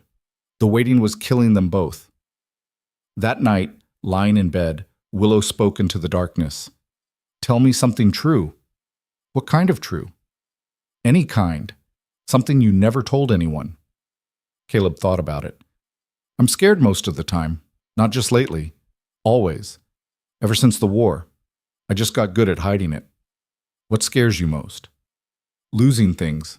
People. Everything I got left." He paused. "Losing you." Willow rolled over to face him. "You ain't gonna lose me. You don't know that." "Yeah, I do, because I ain't going nowhere. Not unless you tell me to leave." "I'd never tell you to leave." "Then stop worrying about losing me and focus on keeping us alive." He pulled her close. "Yes, ma'am." She nestled against his chest. "Your turn. Ask me something." "All right. You ever think about what comes after we deal with Stone, after winter's really over? What do you want?" She was quiet for so long he thought maybe she'd fallen asleep. Then, "I want to wake up without being scared. I want to plant that garden and actually see it grow. I want to learn to ride Sable properly instead of just holding on for dear life." She paused. "And I want to be yours, really yours. Not because you bought me or saved me, but because I chose you and you chose me back." Caleb's throat tightened. "You are mine. You have been since the moment you asked me to take you instead of that horse. That's not the same. Ain't it?" "No, that was desperation. This is different." "How?" "Because now I know what I'm choosing, who I'm choosing." She tilted her head up to look at him. "And I'm choosing you, Caleb Thorne, every day, for as long as you'll have me." He kissed her, long and deep and full of everything he didn't have words for. When they broke apart, he said, "Then I guess we better make sure we survive this, because I ain't letting you go." "Good." They fell asleep tangled together, and for a few hours the threat of violence felt far away. It came back hard 2 days later. Caleb was in town buying supplies. Just flour and beans, nothing special, when Coleman found him. "Thorne, got a minute?" "What's going on?"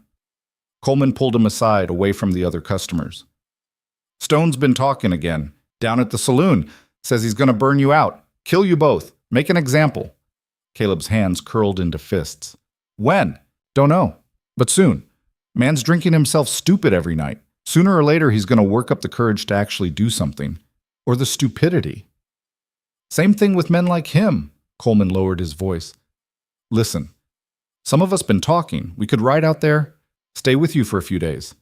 Make sure he don't try nothing." "I appreciate it, but I can't ask you to—" "You ain't asking, I'm offering." Caleb shook his head. This is my problem. I'll handle it. Don't be a fool. Man's got nothing to lose and everything to prove. That's a dangerous combination. I know what it is, but I also know I can't live my life waiting for someone else to save me. Caleb met his eyes. You helped before. That was enough. This is mine to finish. Coleman studied him for a long moment, then nodded. All right, but if you change your mind, you know where to find us. I do. Thank you. Caleb rode back to the cabin with his mind racing. He'd been hoping Stone would just disappear, take his wounded pride and go somewhere else. But men like Stone didn't work that way. They festered, and eventually they exploded. When he got home, Willow took one look at his face and knew. What happened? He told her. She listened without interrupting. When he finished, she nodded once. Then we end it tonight. Tonight? Why wait? Give him time to gather more men, more weapons? She started moving around the cabin, gathering things. We know where he is. We know he's probably drunk. We got the advantage. Willow, don't try to talk me out of this. You said yourself we need to finish it, so let's finish it. I meant defend ourselves if he comes here, not go hunting him. What's the difference? The difference is one's self-defense and the other's murder. She stopped, turned to face him. You think he's going to care about that distinction when he's burning this cabin down with us inside? No, but I care. Why? Because it makes you feel better? Because it lets you keep your hands clean? Her voice rose. There ain't no clean hands in this, Caleb. Not anymore. We're past that. I'm not past it. Then what are you? I'm a man trying to do the right thing. He shouted it, couldn't help himself.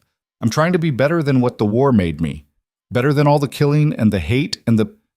He stopped, took a breath. I'm trying not to become what I fought against. Willow's expression softened. You ain't him. You could never be him. You don't know that. Yes, I do, because he wouldn't care. He'd already be halfway to town with blood on his mind. But you're standing here arguing with me about right and wrong. That's the difference. Caleb sank into a chair, put his head in his hands. So what do we do? He asked quietly. Willow sat down across from him. We wait, we prepare, and when he comes, because he will come, we don't hesitate. We do what needs doing. And if what needs doing is killing him, then we kill him, and we live with it, together. He looked up at her.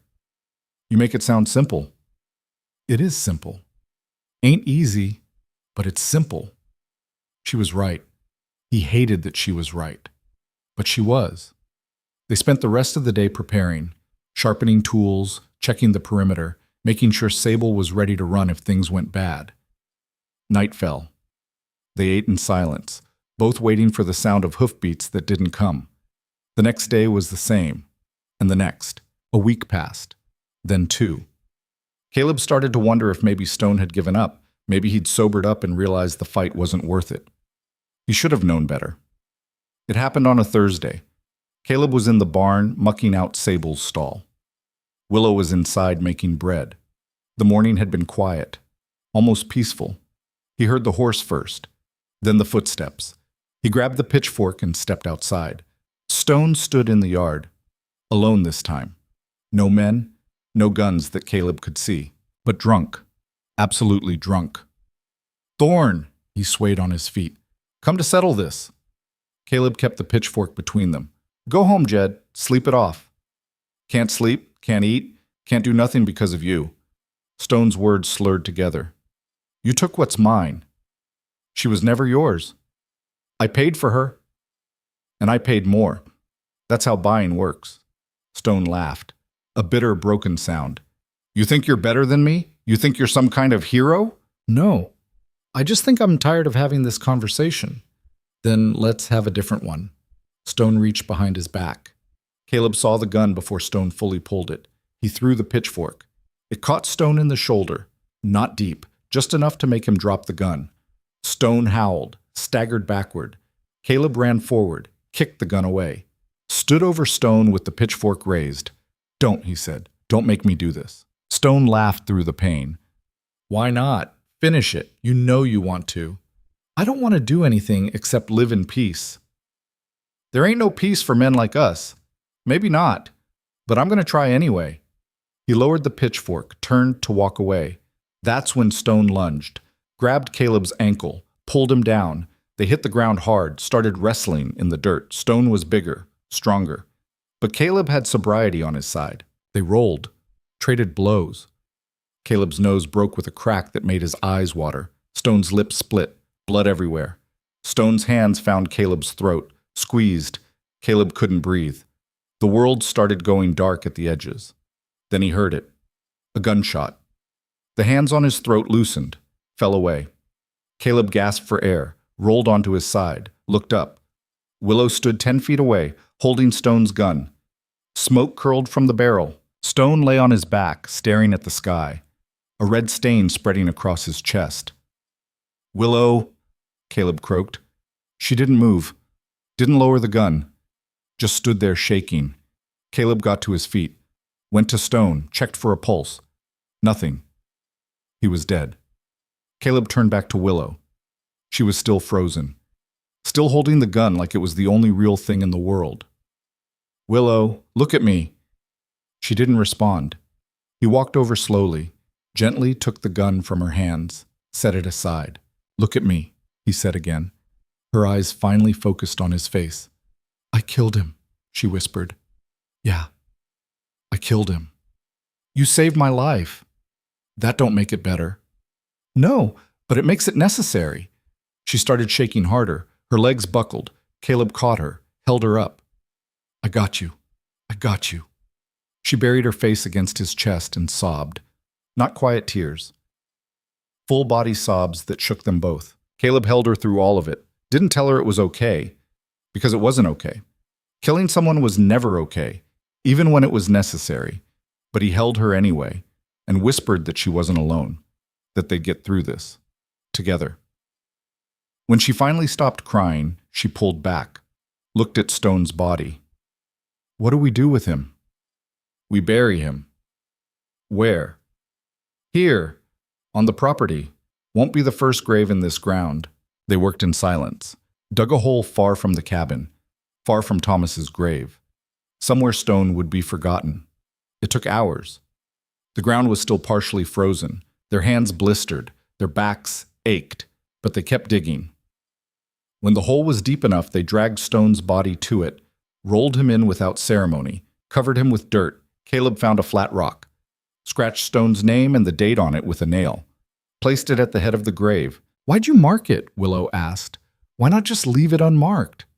"Because he was still a person, no matter what he did. He deserves to be remembered. Even after everything? Especially after everything. So we don't forget what hate does to people, what it turned him into." Willow looked down at the fresh grave. "You think anyone will come looking for him?" "Maybe, but probably not. Men like that don't have people who care enough to look." "That's sad." "Yeah, it is." They walked back to the cabin in silence. Inside, they cleaned the blood off themselves, changed clothes, tried to pretend everything was normal, but it wasn't normal. Willow sat by the fire, staring at her hands. "I can still feel it," she said quietly. "The kickback from the gun, the way it felt when the bullet—" She stopped. "I can still feel it." Caleb sat beside her. "It'll fade, not completely, but enough." "How do you know?" "Because I've killed men too. In the war. Felt the same thing you're feeling now." He took her hand. "It don't make you a bad person. It makes you someone who did what needed doing to survive." "That's supposed to make me feel better?" "No, just supposed to help you understand you ain't alone in this." She leaned against him. "I don't regret it. Is that wrong? That I don't regret killing him?" "No. But I should feel something, guilt or remorse or—" "You feel what you feel. Ain't no right or wrong in that." They sat together as the fire burned low, and the reality of what had happened settled into their bones. That night, they didn't sleep. Just lay in bed holding each other, both processing what it meant to take a life, both trying to figure out how to live with it. "You think it changes us?" Willow asked. "What happened today?" "Yeah, I do. For better or worse?" "I don't know yet. Ask me in a year. And if I don't like the answer, then we'll figure it out. Same as everything else." She was quiet for a moment. Then, "I love you. I love you too." Even though I'm a killer now? You ain't a killer, you're a survivor. There's a difference. What's the difference? Killers take lives because they want to. Survivors take lives because they have to. You had to. She turned to look at him. You really believe that? Yeah, I do. She kissed him, desperate, clinging, like she was trying to prove she was still human, still capable of love and tenderness and all the things that made her more than just someone who'd killed. And Caleb kissed her back, with the same desperation, the same need, because he understood. Understood that sometimes the only way to prove you're still alive is to feel something, anything, that reminds you you're more than just violence and death. They made love that night like it was the last time, like they were trying to wash away the blood and the guilt and the weight of what they'd done. And afterward, they held each other until dawn. The next few days were strange. They went through the motions, did the work, acted like nothing had happened. But something had changed between them. Not for the worse, just different. They were more careful with each other now, more gentle, like they both understood how fragile life was, how quickly it could be taken away. One morning, a week after Stone's death, Elijah rode up with news. Thought you'd want to know, he said. Stone's been reported missing. His horse came back to town without him. Some folks are talking about organizing a search party. Caleb's stomach tightened. That right? Yeah, but I told them not to bother. Told them Stone probably rode off drunk and got himself killed somewhere. Most folks believed it. Elijah looked at Caleb carefully. That true? He ride off and get himself killed? Something like that. Elijah nodded slowly. Well, if anyone asks, I never saw him out this way. Far as I know, he headed east, toward Wyoming. Why are you doing this? Caleb asked. Because you're good people, and Stone wasn't. Simple as that. Elijah turned his horse. Take care of yourself, Thorne, and that wife of yours. He rode off before Caleb could respond. Willow came out of the cabin. What do you want? Caleb told her. She absorbed the information quietly. You think anyone will come looking? Maybe, but Elijah's story will probably stick. Man like Stone, nobody's surprised if he ended up dead in a ditch somewhere. And if they find the grave, we'll deal with it if it happens. But it never happened. No one came looking, no search party, no questions. Stone just disappeared into history. Another violent man who met a violent end. And slowly, life returned to normal, whatever normal meant anymore. Spring arrived properly. The snow melted. The ground thawed. Willow's garden began to grow. Caleb fixed the barn, bought 2 new chickens from town, started talking about getting another horse to help with the plowing. They fell into a rhythm.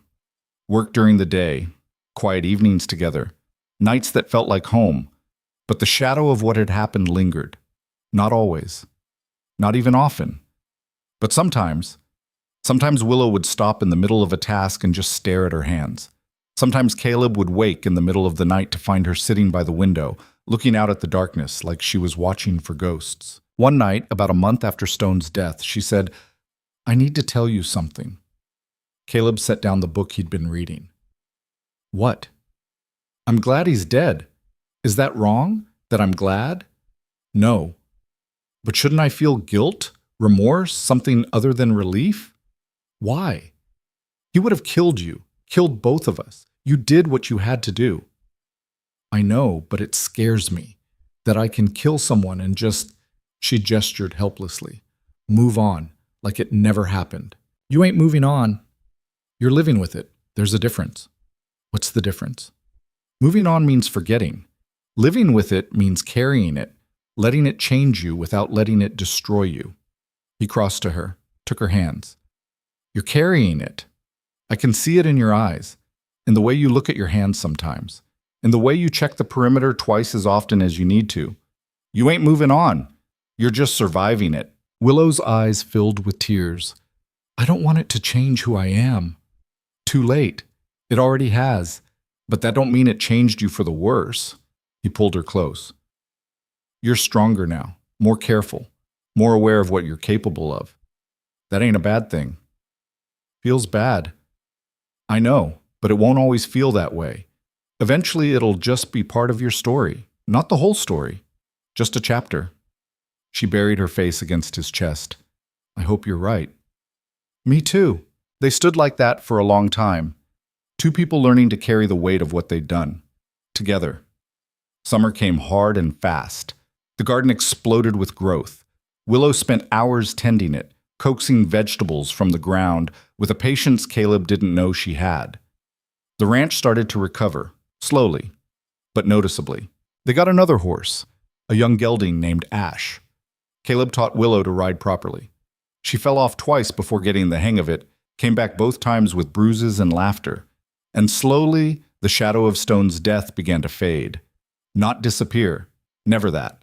But fade enough that they could breathe without feeling like they were drowning in guilt. One evening in July, they were sitting outside watching the sunset when Willow said, "I want to get married." Caleb looked at her. "What?" "Married, officially. We're already, we live together. I know. But I want it to be real. Legal. Something nobody can take away or argue about." She turned to face him. "I want to be your wife, not your housekeeper, not the girl you saved. Your wife." Caleb's throat was tight. "You sure?" "Never been more sure of anything. There's no preacher for 50 miles. Don't need a preacher. Just need you and me and a promise." "That's it? That's everything." He stood up, pulled her to her feet. "All right then. Let's do it." "Now?" "Why not?" She laughed. "All right, but I got conditions." "Name them." "I want you to say something true, not flowery or fancy, just true." Caleb thought about it. Then he took her hands. "Willow, I don't know what I'm doing most of the time. I'm broken and scared, and I got more ghosts than I know what to do with. I've killed men, watched men die, done things I ain't proud of." He paused. "But you make me want to be better. Make me want to try. And I promise I'm going to spend the rest of my life trying to be worthy of you, even though I know I probably never will be." Willow's eyes were wet. "My turn?" "Your turn." She took a breath. "Caleb, you didn't save me. You gave me space to save myself. You gave me a choice when everyone else just took. And I choose you. Every day, every morning I wake up, every night I go to sleep. I choose you." She squeezed his hands. "I've done bad things. I've killed. I've lied. I've survived in ways I ain't proud of. But with you, I get to be someone different, someone better. And I promise I'm going to keep choosing you for as long as you'll have me. Deal." "Deal." He kissed her, long and deep and full of promise. When they pulled apart, Willow smiled. "So that's it? We're married?" "I guess so. Seems too easy. Most things that matter are simple. We just make them complicated." She laughed. Wise words from a man who cooks like he's trying to poison us both. "Hey, it's true." "Maybe. But you love me anyway." "Yeah, I do." They went inside, made love with the windows open and the summer breeze cooling their skin, fell asleep to the sound of crickets and nightbirds and peace. The next morning, Willow woke to find Caleb already up, standing by the window. "What are you looking at?" she asked. "Nothing. Everything." He turned to her. "Just thinking how different this is." "Different from what?" "From a year ago. Hell, from 6 months ago. If you told me back then that I'd be standing here married to you, I would have called you crazy." "And now?" "Now it's the only thing that makes sense." She got up, went to him, wrapped her arms around his waist from behind. "You happy?" she asked. "Yeah. You?" "Yeah." They stood like that for a while, just holding each other, watching the sun rise over land that didn't feel quite so dead anymore. "Caleb?" Willow's voice was quiet. "Yeah? Thank you." "For what?" "For seeing me. For giving me a chance. For—" She stopped, started again. "For loving me even when I didn't know how to love myself." He turned in her arms, looked down at her. "You don't got to thank me for that. I got just as much out of this as you did." "Yeah?" "Yeah. You saved me just as much as I saved you, maybe more." "How you figure?" "Because I was dead inside, just going through the motions, waiting for the end without knowing that's what I was doing. And then you came along and gave me a reason to keep going, to keep trying." He touched her face. "You brought me back to life." Willow's eyes filled. We brought each other back. Yeah, we did. They stayed like that until the sun was fully up. Then they got dressed and started the day's work. But everything felt different now, lighter, like they'd finally put down a weight they'd been carrying for too long. The months that followed were good ones, not easy. There was still work to be done, still struggles, still days when the money ran out and they had to get creative. But they were happy, really happy. And that made all the difference. One autumn morning, Willow woke up sick. Caleb hovered anxiously. You all right? Should I get the doctor? I'm fine. It's just... She stopped, looked at him. I think I'm pregnant. He froze. What? I said I think I'm pregnant. Are you sure? No, but I'm late, and I've been sick every morning for a week, so unless I got some strange disease, yeah, pretty sure. Caleb sat down heavily. We're going to have a baby. Looks like it. A baby. You already said that. I know, I'm just... He looked at her. Are you happy about this? Terrified. But yeah, happy. She put her hand on her still flat stomach. You? Same. They sat together processing the news. The enormity of it. We don't know how to be parents, Willow said. Nobody does. They just figure it out as they go. That's not reassuring. No, but it's true. What if we're terrible at it? Then we'll be terrible together, same as everything else. She laughed, then started crying, then laughed again. Caleb held her through all of it. We're going to be all right, he said. How do you know? Because we always are, even when we shouldn't be. We figure it out. The pregnancy was hard. Willow was sick for months, could barely keep food down, lost weight instead of gaining it. Caleb took over everything, the garden, the animals, the cabin work, all of it.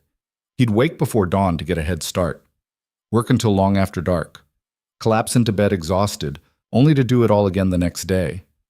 But he never complained, never made Willow feel bad about not being able to help, just kept going, kept providing, kept loving her through the hard parts. Around the 5th month, things got better. The sickness faded. Willow started to gain weight. Her energy came back. They spent evenings talking about the baby, trying to imagine what life would be like with a child. You think it's a boy or a girl? Willow asked one night. Don't matter to me, long as it's healthy. But if you had to guess, girl, strong-willed and stubborn, just like her mother. Willow smiled. And if it's a boy? Then he'll be stubborn and strong-willed anyway. Can't escape genetics. You think we'll be good parents? I think we'll try our best. That's all anyone can do. What if our best ain't good enough? Then we'll get better. He put his hand on her stomach. This kid's gonna have something we didn't. 2 parents who love them, who want them, who'll fight for them. That's more than most people get. Willow covered his hand with hers. Yeah, it is. The baby came in November. A girl. The birth was brutal. Willow labored for 20 hours, bled more than she should have, passed out twice. Caleb thought he was going to lose her. The midwife, a woman from town named Mrs. Coleman, worked frantically, barking orders at Caleb, demanding hot water, clean cloths, anything that might help. When the baby finally came, she wasn't breathing. Mrs. Coleman grabbed her, flipped her upside down, smacked her back. Nothing. Did it again, still nothing. Caleb felt his world collapsing. Then the baby coughed, sputtered, started crying. The most beautiful sound Caleb had ever heard. Mrs. Coleman cleaned her up, wrapped her in a blanket, handed her to Caleb. Congratulations, you got a daughter.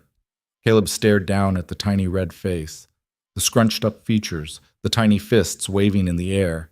His daughter. He'd never felt anything like it. The overwhelming terror and joy and responsibility all mixed together. How's Willow? He asked, without taking his eyes off the baby. She'll live. Lost a lot of blood, needs rest, but she'll live. Caleb finally looked over at Willow. She was pale, exhausted, but awake. Is she... Willow's voice was barely a whisper. She's perfect, Caleb said. He brought the baby to her, placed her carefully in Willow's arms. Willow looked down at their daughter and started crying. She's so small, she whispered. Yeah. What do we name her? Caleb thought about it. Sarah, after my mother. Sarah. Willow tested the name. I like it. Yeah? Yeah. Mrs. Coleman cleaned up, gave them instructions, told them to send for her if anything seemed wrong. Then she left them alone. Just the three of them. A family. Caleb pulled a chair next to the bed, sat watching his wife and daughter. You did good, he said. I almost died. But you didn't. No, I didn't. She looked up at him. You scared? Terrified. Me too. But we'll figure it out. Yeah, we will.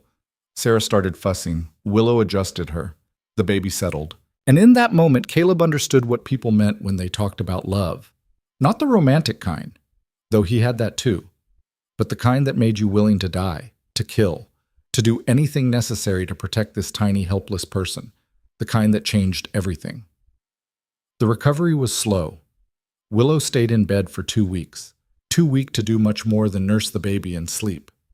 Caleb did everything else. He learned to change diapers, to swaddle, to tell the difference between hungry cries and tired cries, and just wanting to be held cries. He didn't sleep more than 2 hours at a stretch for weeks, but he didn't complain, because every time he looked at Sarah, every time he held her tiny body against his chest and felt her heartbeat, he knew it was worth it, all of it. When Willow was finally strong enough to get out of bed, she found Caleb in the rocking chair, Sarah asleep on his chest. You're good at this, she said quietly. At what? Being a father. I'm making it up as I go. Yeah, but you're good at it anyway. He looked down at Sarah. She makes it easy. She's a week old. She don't do nothing but eat and sleep and cry. Still makes it easy. Willow sat down beside them, rested her head on his shoulder. We made something good, she said. Yeah, we did. They sat like that until Sarah woke up. Then they took turns feeding her and changing her and marveling at the impossibility of her existence. The years that followed weren't perfect. Money was tight. The ranch demanded everything they had. Sarah had colic for the first 6 months and screamed for hours every night, but they made it work. They took turns getting up with her, took turns doing the ranch work, took turns being exhausted and frustrated and at the end of their rope. But they never gave up. Not on each other, not on Sarah, not on the life they were building. Sarah grew, started walking, talking, asking endless questions about everything. Why's the sky blue? How come chickens can't fly? Where do babies come from? That last one made Caleb choke on his coffee. Ask your mother, he said. Willow glared at him. Coward? But she answered anyway, in simple terms that satisfied Sarah's curiosity without traumatizing anyone. Caleb watched his daughter grow with the mixture of pride and terror. Pride because she was smart and brave and kind. Terror because the world was dangerous and he couldn't always protect her. But he tried. They both tried. One day when Sarah was 5, she came running into the cabin crying. What happened? Willow asked, dropping what she was doing. Johnny Miller said, I'm not a real person because I ain't got no birth certificate. Caleb's jaw tightened. Where's Johnny Miller? Caleb, Willow warned, I'm just going to talk to him. No, you ain't. You're going to let me handle this. She knelt down in front of Sarah. Listen to me. You are a real person. You know how I know? Sarah shook her head. Because I can see you. I can hear you. I can hold you. Willow pulled her into a hug. You exist. That makes you real. Don't matter what any piece of paper says. But Johnny said, Johnny's wrong. And he don't know what he's talking about. Willow pulled back, looked Sarah in the eyes. You're real. You're important. You matter. Don't ever let anyone tell you different. Sarah nodded, wiped her eyes. Can I go play now? Yeah, go. She ran off. Caleb waited until she was out of earshot. We should get her a birth certificate, make it official. How? We didn't have a doctor present, didn't register her with anyone. So we lie. We go to town. We tell them she was born here. We get Mrs. Coleman to vouch for us. We make it official. Willow thought about it. That could work? Then let's do it. They did. Mrs. Coleman vouched for them. The town clerk asked a few questions, but mostly didn't care. Within a week, Sarah had a birth certificate. She was real, officially. When they showed it to her, she studied it carefully. "This says I was born here, at the cabin." "That's right," Caleb said. "So I'm from here. This is where I belong." "Yeah, it is," Sarah smiled, a huge gap-toothed smile. "Good. I like it here." And just like that, the problem was solved. The years continued to pass. Sarah grew into a wild, fearless child who climbed trees and chased rabbits and asked questions that neither Caleb nor Willow knew how to answer. The ranch prospered, not dramatically, but steadily. They never got rich, but they stopped being poor. Caleb's hair went gray at the temples. Willow developed lines around her eyes from squinting in the sun and smiling. They fought sometimes, about money, about how to raise Sarah, about stupid things that didn't matter. But they always made up, always chose each other. One evening, when Sarah was 10 and playing in the yard, Willow found Caleb sitting on the porch looking thoughtful. "What are you thinking about?" she asked. "That trading post. The day I found you." "Why?" "Just remembering. How close I came to not doing it, to just taking the horse and leaving you there." "But you didn't." "No. But I almost did. And that scares me sometimes, thinking about how different everything would be if I'd made a different choice." Willow sat beside him. "But you didn't make a different choice.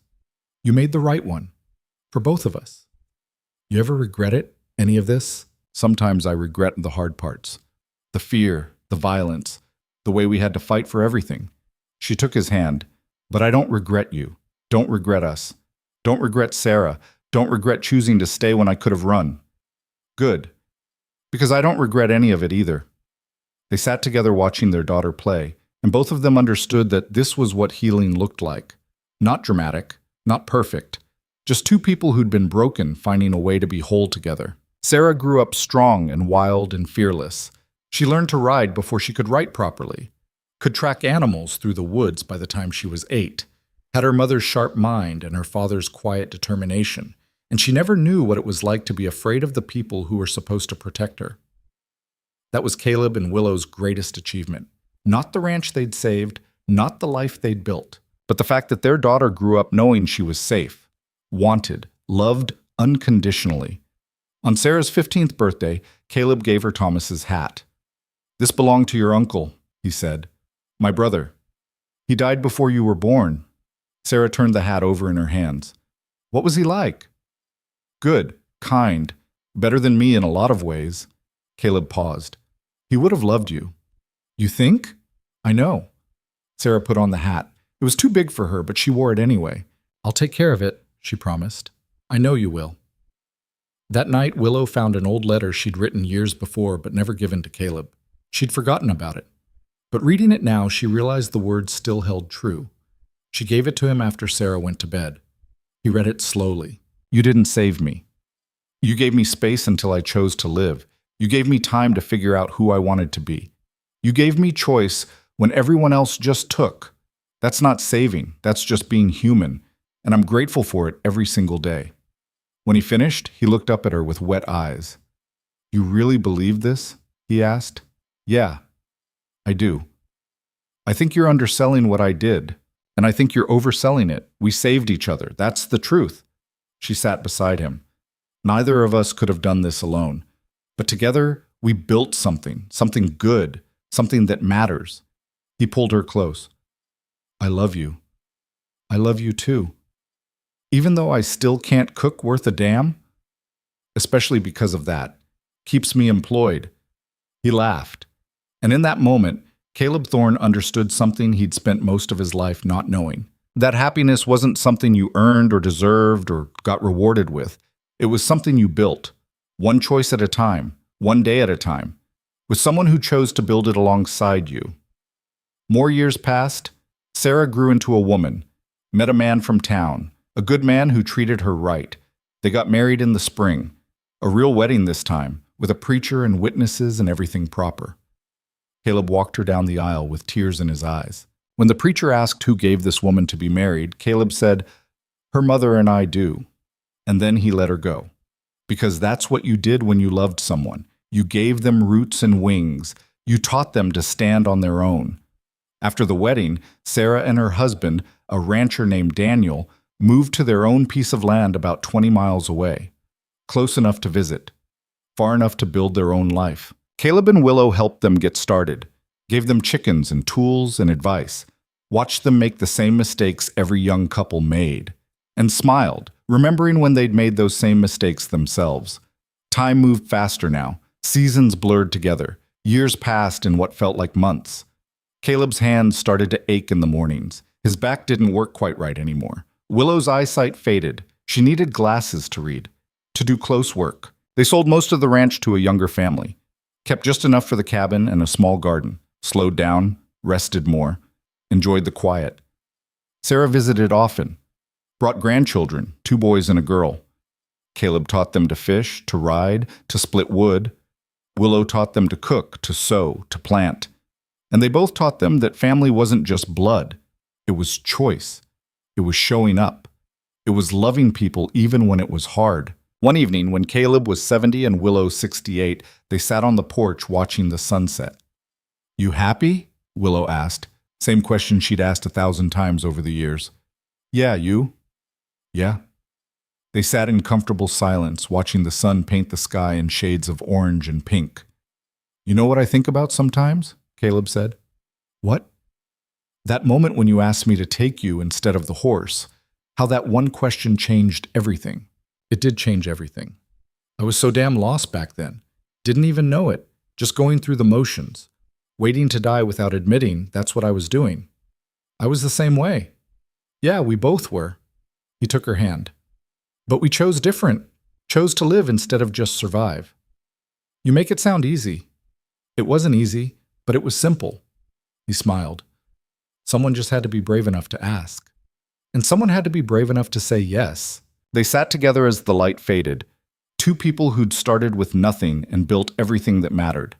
Not wealth, not status, not comfort, just love and choice, and the stubborn refusal to give up on each other even when giving up would have been easier.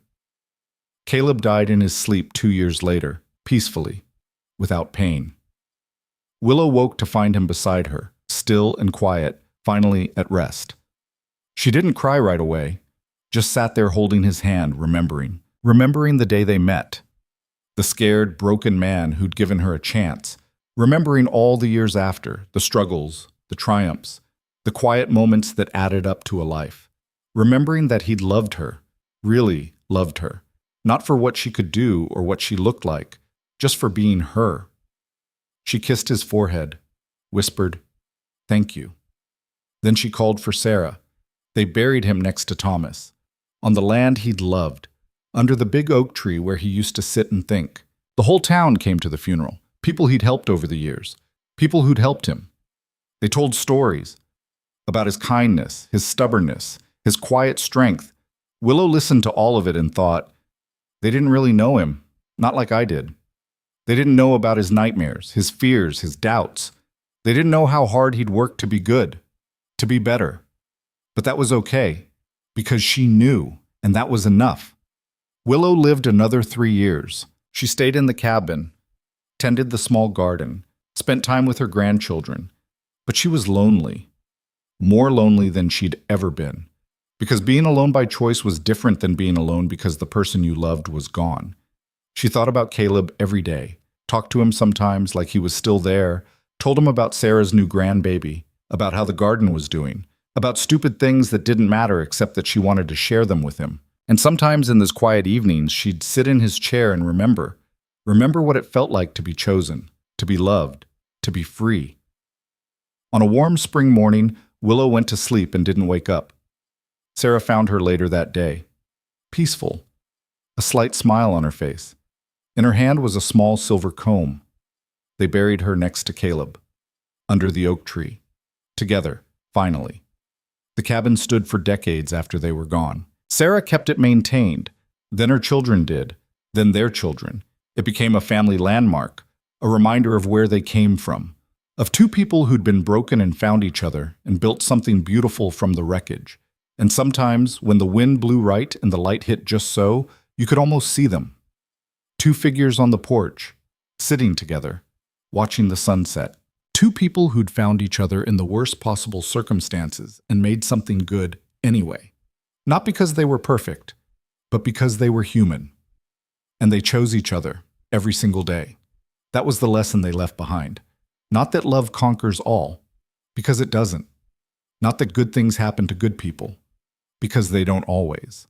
But that sometimes, if you're brave enough to ask and someone's brave enough to answer, you can build something that lasts, something real, something worth fighting for. And in the end, that's all anyone really needs. Someone to fight for, someone to fight with, someone to build a life with, one choice at a time. That was Caleb and Willow's story. Not a fairy tale, not a romance novel, just two real people with real flaws, making real choices. And somehow, against all odds, making it work. That's the kind of story that matters. The kind that reminds us that we're all capable of change, of growth, of becoming something better than what we were, if we're just brave enough to try. And if we're lucky enough to find someone willing to try alongside us. The end.